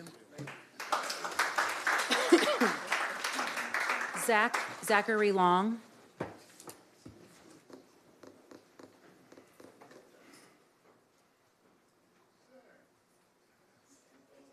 Douglas, all right. My whole speech and spiel that I was going. Can you pull the mic up so everyone can hear, sir? Can you hear me better? Everything that I was going to talk about kind of changed when Mr. Hughes came up here and said what he said about, you know, his daughter and everything, and my condolences to him and his family. You know, I have my son in the audience tonight. He's 10 years old, so, you know, he deals with certain things too, just like all of us have. You know, most of us have probably have went through some type of bullying or something like that. So, you know, I can empathize and sympathize with that, being a father myself, and wanting to protect my child at all costs. And when you can't, it hurts, especially when it's a situation that man is going through, or like, you know, other families have gone through, not just here, but all over. So, you know, I do think with the ordinances that were, you know, voted on, I applaud everybody that did, you know, do the right thing and put their vote in the right position. But also I think we should be trying to talk about some type of ordinance to deal with what Mr. Hughes was talking about as far as protecting these kids, because I'm 37 and I remember bullies and I remember people that were doing things, and I know it's 10 times worse with all this social media, all of these things that are going on in the world, just all over, people trying to get likes and everything like that, and that really does something to a child's psyche. And I don't think that there's enough, like, I remember when resource officers were at the school and were there to really help you. Now it seems like the officers that are in the schools, some of them are there to help you, but it seems like they really there just to police, instead of being, you know, what happened to all the DARE officers and all of the DARE programs and the you know, just any program that was there to help kids. I remember they had counseling, you know, sessions and, you know, things like a happy hour session for kids that were going through things that if you was in school and somebody was bullying you, can go talk to somebody in a safe space. And it's just, you know, it's crazy. It's crazy to think, you know, that these kids have to go through all of that, not only with, you know, worrying about bullying, worrying about having the latest gear, worrying about, you know what I'm saying, where you might grow up on, depending, you know, what side of town you are, you know, and that all plays a factor. And I just think that there should be more, you know, more effort into talking about that with these kids, because it is, you know, I know some people that their children have committed suicide, and it's sad, you know, because I don't know what I would do if something happened to my child. We ain't even talking. I'm going and I'm getting active because my baby is, you know, everything. But I will still touch on some of the things with the ordinances earlier. You know, I think those are good moves. You know, it's a shame that we have to really make this debate and this push about just $1 or $2 million on the east side when, you know, I'm sure it wasn't that much debate to get Dave's Hot Chicken over on the west side. Just saying, I'm pretty sure all of the development that's on the west side, the biggest dome in the world and all of that crap, I'm pretty sure didn't take that much debate. Like, I'm pretty sure, I think Sean said something one time, Alderman Gregory said something about, you know, people bring their concerns to certain things, but for the most part, if it's about development of the city, whatever ward you're at, he pretty much votes for that. So to see all Alderman Carlson not vote for any of those bills really shows a lot about your character, my man. And it's not a good look. So whoever's in your ward, I really hope they get out and vote your ass out. Sir, please But don't use I'm sorry, my foul bad. language. Excuse Thank me. you.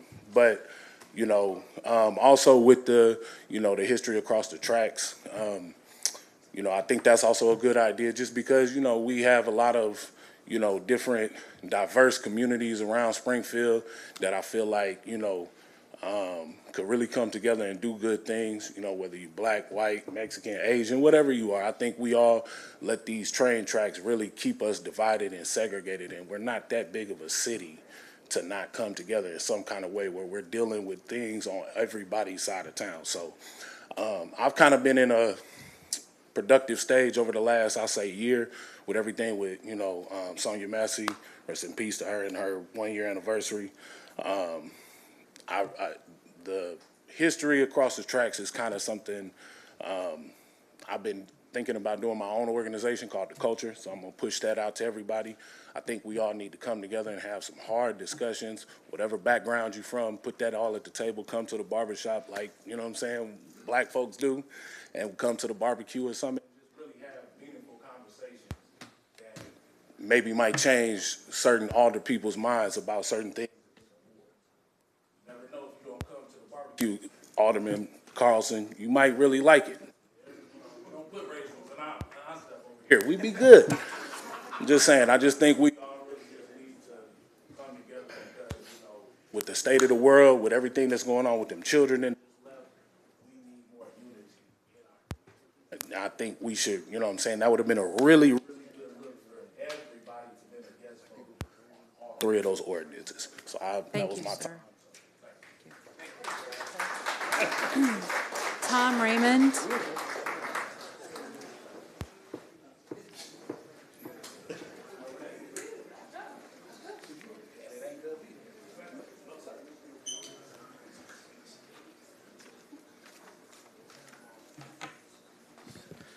Good evening.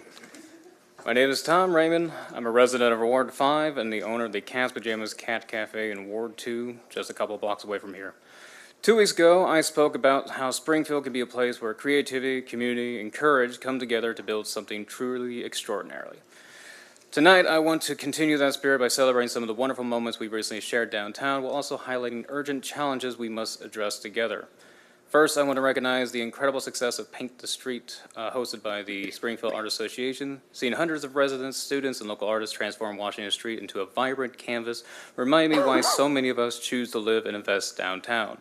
I join in the fun with my young son, Kieran, even though we're not artistically talented and only had about an hour left in the event, but together we splattered a rough version of my cafe's logo into the street pavement. It wasn't exactly a masterpiece, but it gave us a special bonding moment and even brought in curious new visitors who hadn't known about our shop until they saw our artwork. We're continuing this celebration of creativity at the Cat's Pajamas Cat Cafe, where we'll soon unveil and honor the local artists who designed our new line of merchandise, the sales of which will continue to support our mission to connect the community with adoptable shelter cats. We're incredibly grateful for these artists: Amelia Drews, Diego Romero, Felicia Olin, Kelsey Cunningham, Nick Harlow, Samantha Wetter, and Sydney Morrison for sharing their talents and helping us bring their visions to life. Just last Monday, our city also welcomed Hemmings Motor News Great Race, which brought classic cars and Route 66 enthusiasts right to my cafe's doorstep. While I was inside hosting Music Bingo, the streets outside were alive with visitors admiring these incredible vintage vehicles as they made their way across the country. It was a lively evening that showcased our community's ability to come together and celebrate shared passions and proudly host national events that honor heritage. Yet, even as we celebrate these joyful moments, we can't overlook the ongoing struggles many downtown businesses and property owners face every day. Since I last spoke, Jerk Shop Go closed its doors, which is a heartbreaking loss for a business that brought so much energy and flavor to our community. More recently, I spoke with a downtown building owner who is grappling with a serious infrastructure issue that is too costly for them to repair. Such challenges put immense strain on livelihoods and make it harder to stay invested and committed to our downtown.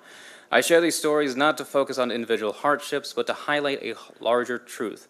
We urgently need stronger, more accessible programs and structural support to help property owners maintain and improve not only our downtown, but other historical neighborhoods throughout the city, especially in East Springfield. We often hear praise for grant writing skills and revitalization plans, and while I respect the energy and vision behind these efforts, we have yet to see those promises consistently turn into tangible, on-the-ground results for small businesses and broader downtown community. Just today, I learned that the Downtown Springfield Incorporated is launching a new summer event series, Friday Night Live, in less than 2 weeks. While I absolutely support efforts to activate downtown and bring people together, it is concerning that this event appears rushed and was not planned months in advance to maximize its impact. Why wasn't this initiative fully prepared and promoted ahead of the summer season? Has the DSA director faced challenges leading these efforts while commuting daily from Macon County? And why was this event initially designed to highlight only a small section of downtown and select few community supporters instead of including all of downtown businesses equally? We need thoughtful, proactive programming and engaged, transparent leadership. We cannot continue to rely on last-minute scrambling and inconsistent support from those charged with advocating for our community. 2 weeks ago, I called for the creation of a dedicated downtown business liaison within the city government, someone who can help us navigate these overlapping challenges and build stronger connections. That need remains as critical as ever. I appreciate the offers from Alderpersons Gregory and Purchase to meet with me about this idea, and I remain hopeful we'll be able to connect soon. Despite the challenges I shared tonight, I want to end, though, on a note of gratitude and optimism. I sincerely thank our Alderpersons and city leaders for listening and for the support they have already extended.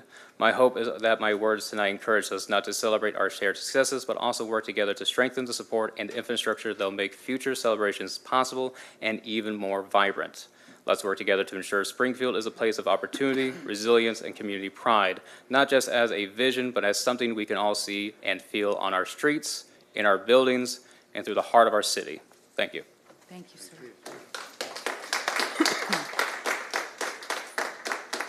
Zumbi Biano? Is Zumbi Biano here? Last time, Zumbi Biano. Hewitt Douglas, I do see Mr. Douglas in the crowd.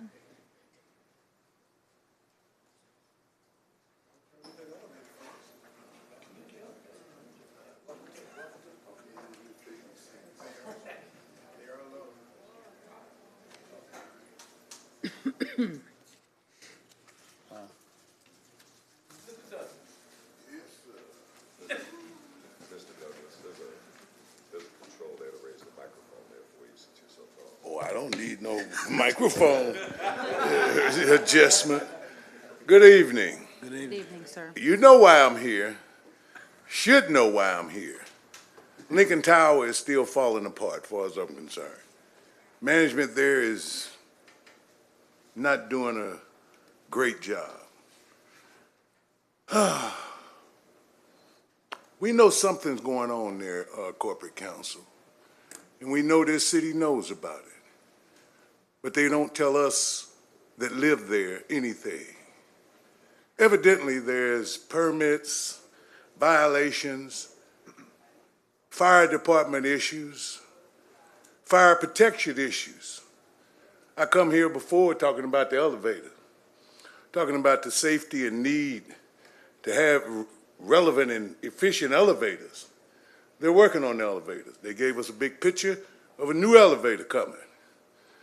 3 new elevators. They even hired cranes to pull the new elevators up to the roof. I'm very impressed with that. But now there's another major problem going on.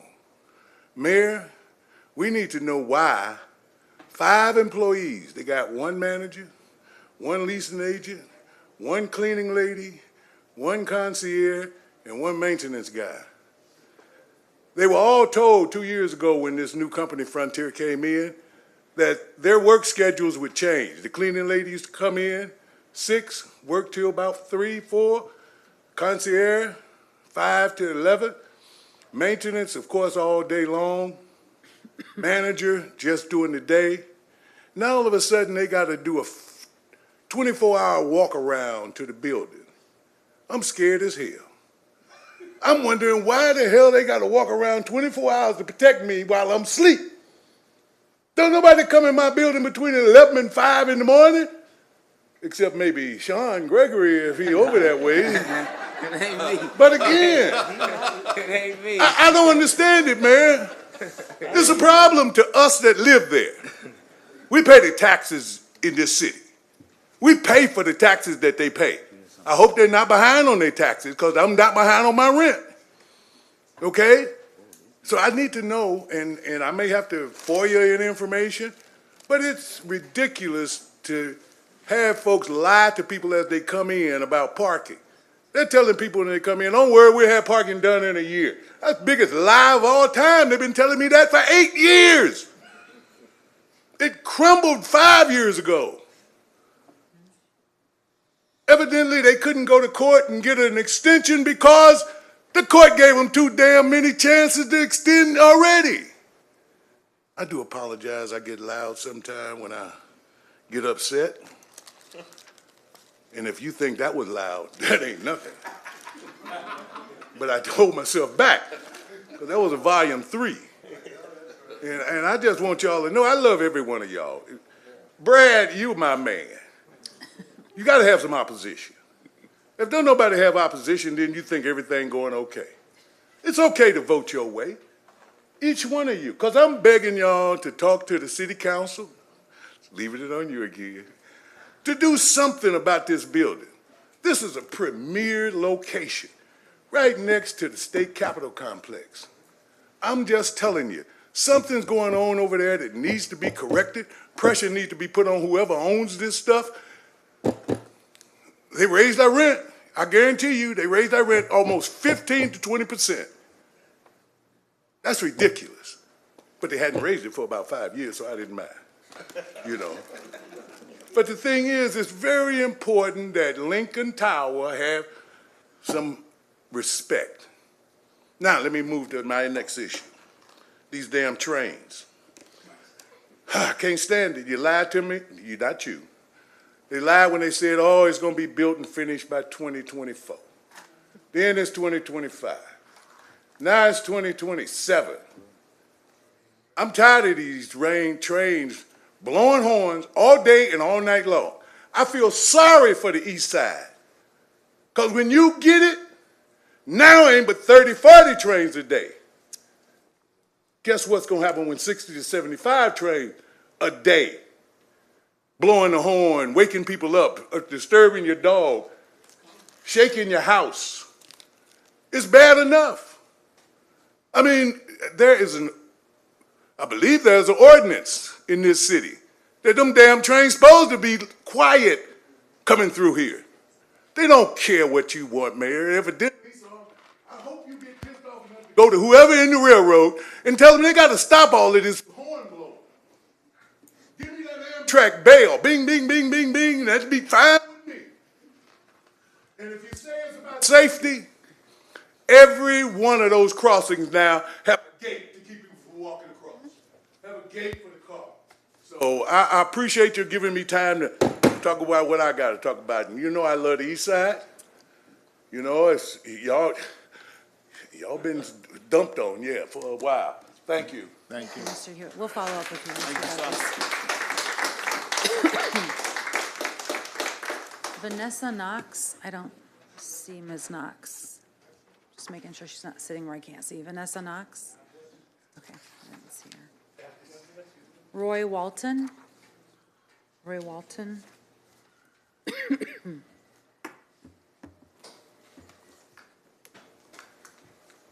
evening, everyone. Good evening. Good evening.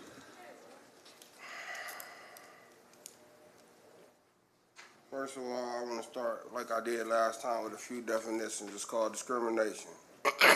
The Sir, unjust. could you move the microphone down so everyone can hear? There you go. Thank you, sir. Discrimination, the unjust or prejudicial treatment of different categories of people, especially on the grounds of ethnicity, age, sex, or disability.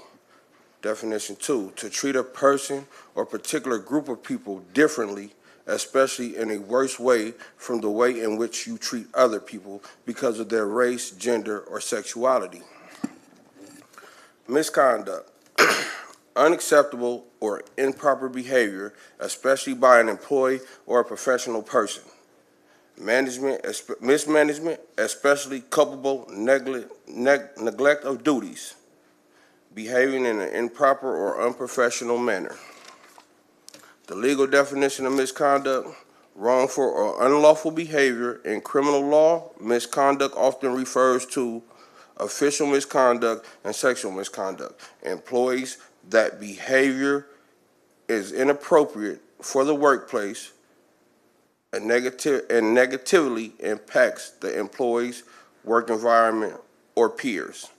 According to the Illinois Times Opinion, Driving While Black, document 156-27632, black drivers in Springfield are 5 times more likely to be stopped by police.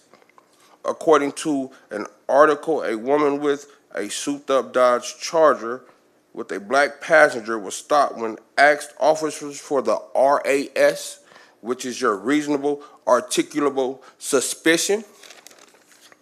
Officers gave 3 different reasons, which changed every time she discredited one of the reasons for the stop.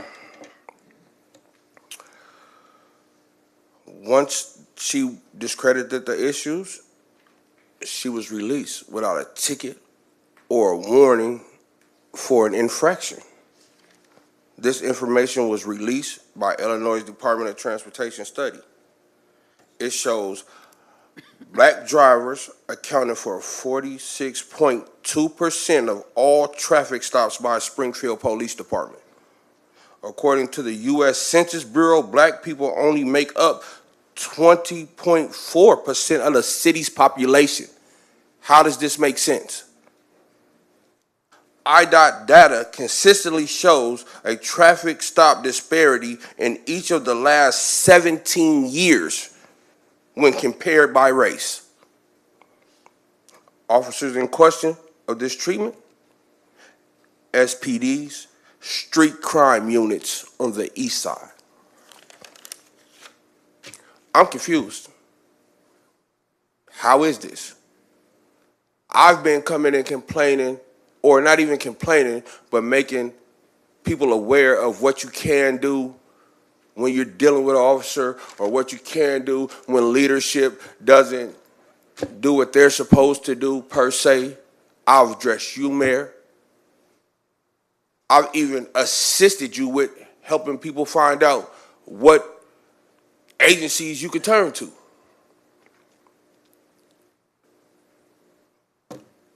It's something wrong, and it really needs to be looked at. And maybe because I'm just one black man with a criminal history, I'm not being taken serious, but I have a message to you, this board, Chief Bill. I am not going away.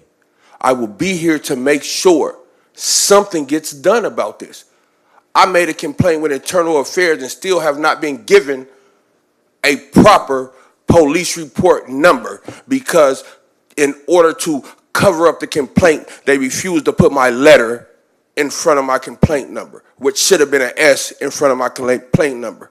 I've still not been addressed about that issue. I will give credit to Alderman Rockford, Alderman Williams, and Alderman Gregory, because they did take the initiative to say, hey, at some point we will get with you, let's trade information so we can talk later, which those communications I'm sure will take place soon, because, like I said, I won't be intimidated. I'm not scared of the retaliatory tactics that y'all use to make people go away. And something needs to be done. Thank you for your time. Tim Sperry, is Tim Sperry here?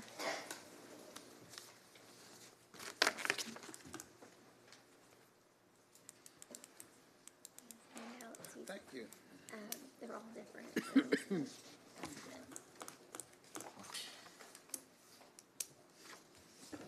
This is to do with housing here in town. I've done several houses in town. I've remodeled and built new, and I do it as an avocation, not as a vocation, but I grew up as a child dragging lumber, so I've done it all my life.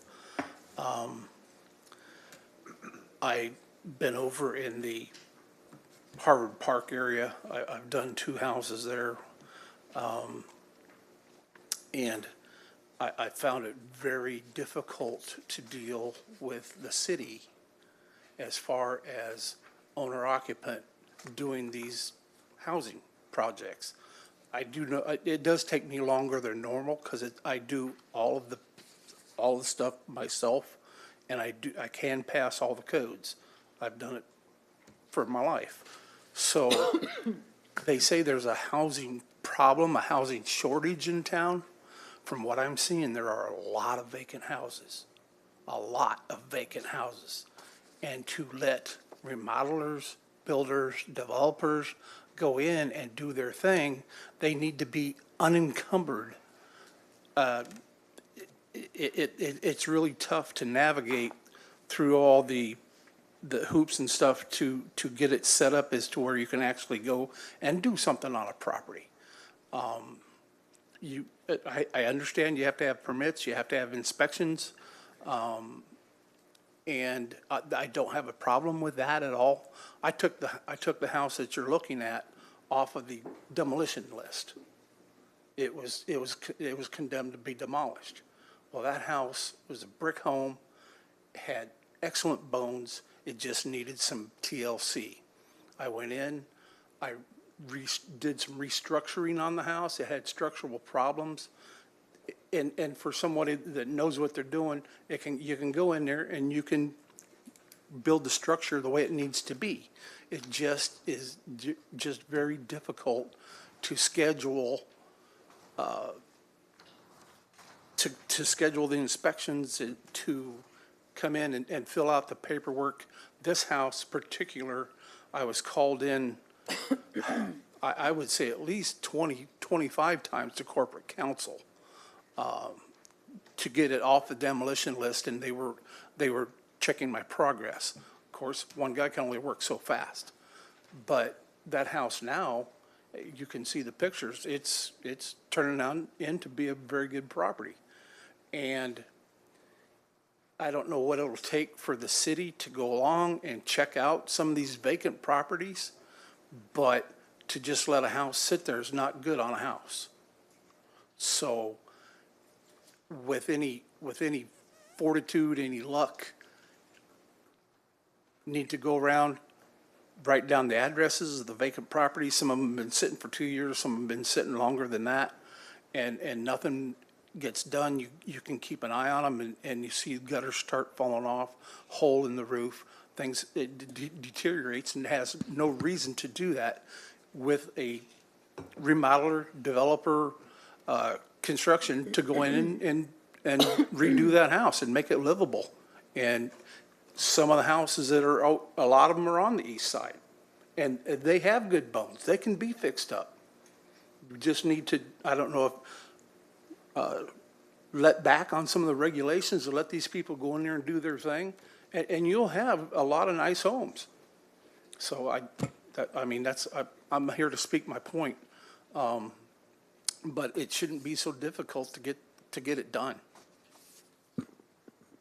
I'm sure I'm not the only one that's been here about that. So I don't know what the city has to do to make that a little more feasible for the people that can go in there and do it, to let them do their thing, and there'd be a lot better housing in Springfield. Thank you.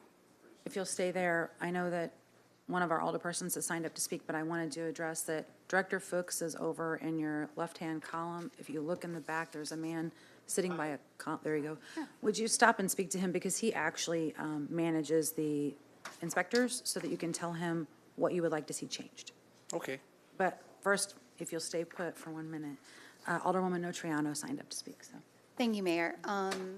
Yes, thank you, Mr. Sperry, for bringing this up, because I actually had it in my mind to bring our vacant property registry up during old business, but that got away from me, so I appreciate you bringing this forward. So actually, in city code, we do have regulations on vacant houses. And we are supposed to have a registry of every vacant property. And so what I wanted to ask is, I brought this up maybe like a year or so ago, and I think we really didn't have a clear answer. Corporation Counsel, do you have any, do you know the part of code that I'm talking about? The vacant registry and the fines? And like, where is that information housed? Well, I can pull the code for you. I don't have the section off the top of my head. Okay. As far as, we have our own demolition list in my office, but if there's a public facing, I wouldn't know where that is. I know we've looked at it.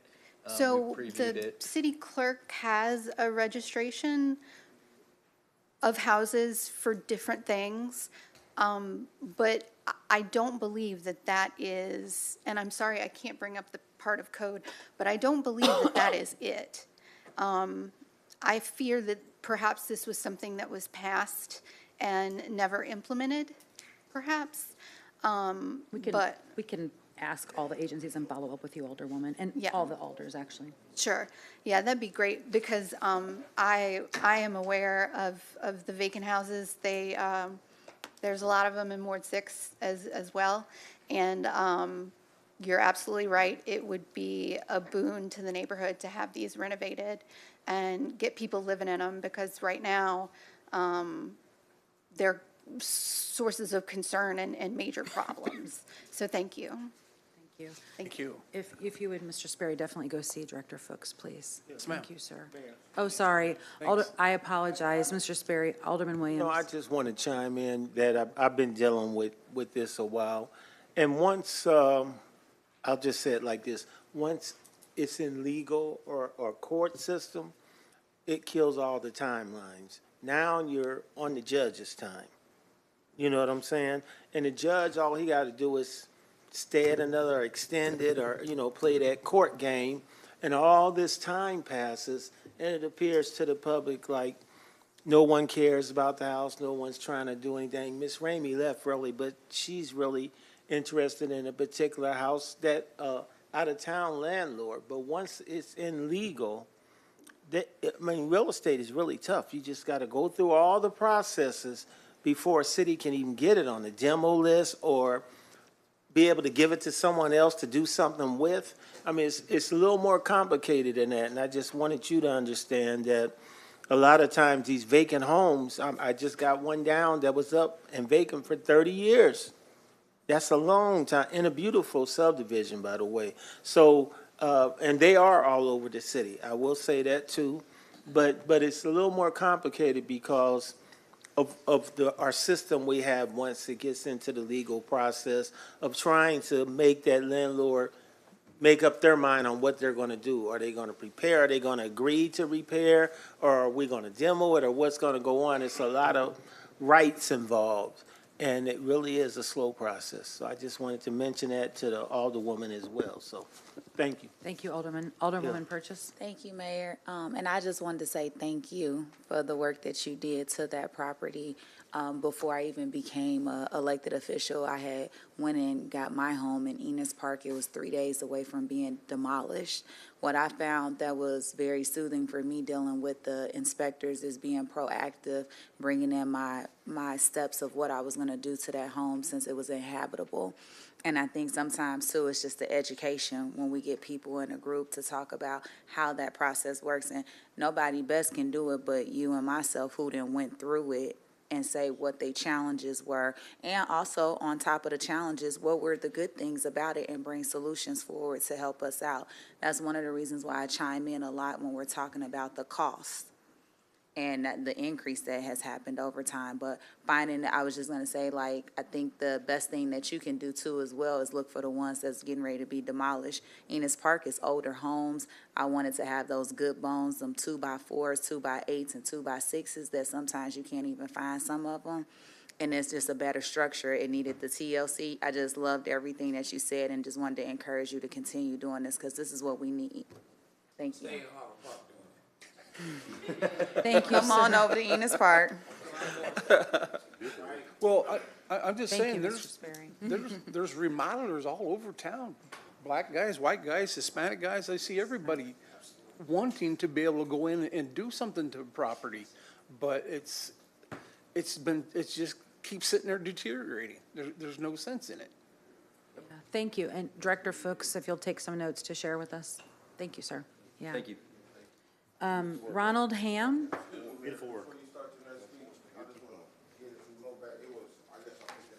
Oh, okay. Thank you, sir.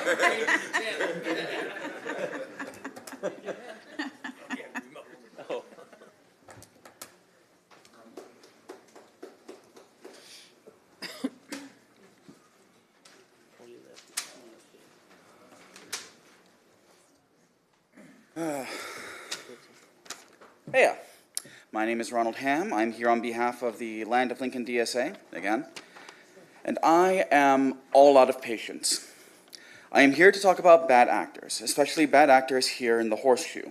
Speakers have come here time and again trying to convince these bad actors, you know who you are, that actual, real people live on the East Side and that they are intrinsically deserving of aid and support. Due to this method of argument failing almost every time it has been employed, due to these bad actors openly mocking these efforts in and out of the City Council, I will no longer be using it. If people on the Horseshoe, some of you, don't consider folks on the East Side to be human, I will no longer do you the privilege of pretending that you do. In spite of what some people might suggest, the East Side is not just filled with criminals, welfare cheats, and ne'er-do-wells. In fact, there is a reality to the East Side that the aforementioned members of the Horseshoe don't seem to understand. The East Side is the economic engine that allows Springfield to run. It is the people of the East Side who work in the cities and stores, stocking and checking out people's groceries. It is people on the East Side who work in our hospitals and other city buildings. People on the West Side may own businesses, but it's people on the East Side that work in those businesses. Bad actors in the Horseshoe treat doing anything for people on the East Side like it is a zero-sum game, but it is not. Helping those people who are doing the work the folks on the West Side don't want to do would uplift the entire city.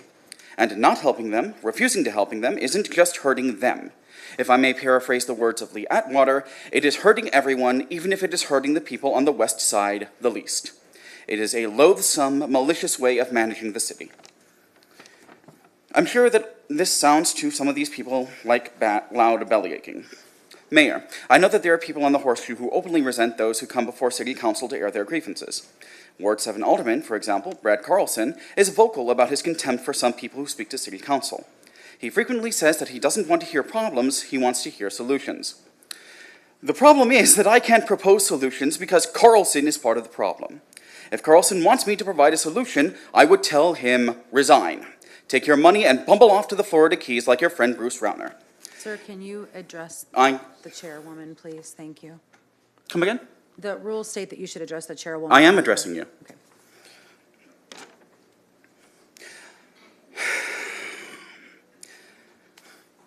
Mayor, if Carlson is not willing to do that, I suspect he is not, then I would ask Carlson to consider, and I would ask you to consider. What happens when people start protesting at the Sangamon County GOP headquarters over by the fairgrounds? What are you going to do when enough members of this Horseshoe walk out and the city can't hold a quorum?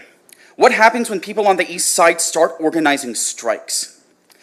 What happens when the economic engine that lets this city run stops running? Because that's where some people's actions are leading this city. As much as bad faith actors in this Horseshoe will bemoan how badly they're treated, on some level they have to know that they're being treated with kid gloves. They have to know they have been treated with kid gloves for generations. Not for years, not for decades, I repeat, for generations. In 1908, a bunch of uppity, church-going white folks decided they wanted to burn down the East Side in the middle of winter, and the East Side has been treating them with kid gloves ever since. That time is ending. I don't know if you've been paying attention to the happenings in D.C., but the occupants of the world's most expensive crab bucket aren't going to help anyone. That means that the people here are going to have to save themselves. And we will.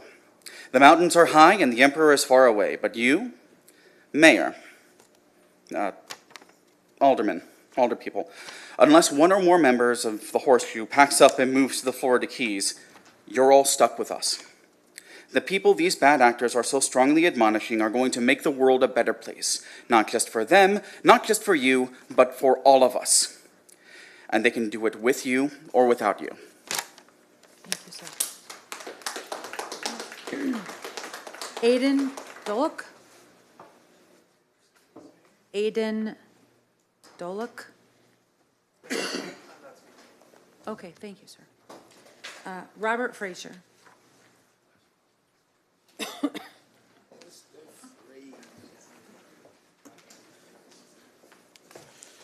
So, not part of my presentation, but I just had to go here because of what's been said.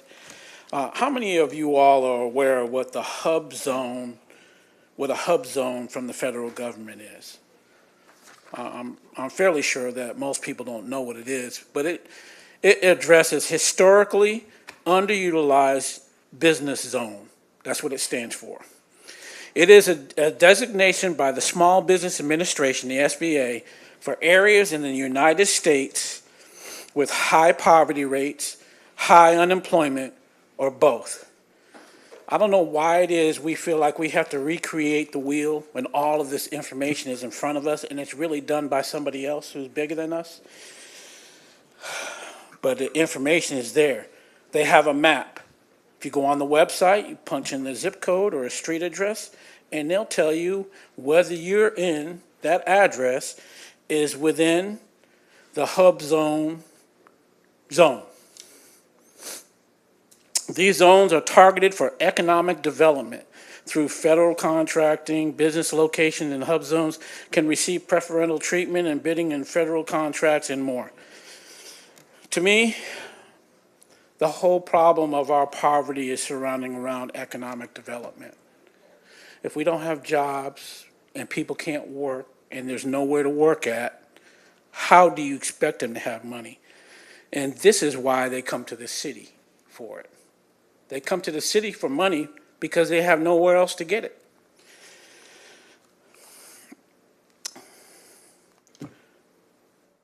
To be hub zone approved, you have to be eligible. You have to be approved by the government. The hub zone certified business must be a small business according to the SBA standards and have its principal office located in the hub zone. They make sure tooth and nail that you're poor. Utilize this program. Why do we have to recreate it? I know somebody who is hub zone approved. There ain't but so many minority operated businesses here, and I know one of them that is approved, and there's not any other one that I know of in the area. Economic development, I hear it so loosely put out there a lot. Economic development, what does it actually mean? It's a multifaceted process focused on enhancing economic well-being and quality of life for the community or region. One of the main focuses is wealth creation. You want to know what the problem is for the East Side? Wealth creation. Economic development is fundamentally about creating wealth with a community that can be measured by increased income, job creation, and overall economic activity. So I came here to talk about the non-for-profit CSC program. This is the month of June. I probably have well over, I don't know how many thousands. I haven't had time to go into it yet. Yesterday was the end of the month. But I can tell you, black, brown, white, yellow, everybody's coming and utilizing this program because they need it. And they're utilizing it. And we're getting something done. We have identified a problem. We've created a solution. And we have people that are making sure that they have a quality of life. And that means clean clothes on their back.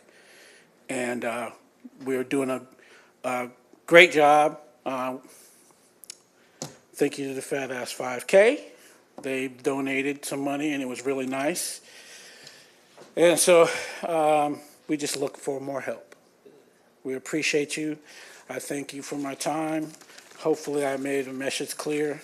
But we have a lot of programs that are already there for us to utilize, Mayor. And if we just tap into them, I think we can make the difference in our community, because all we really need to do is build jobs.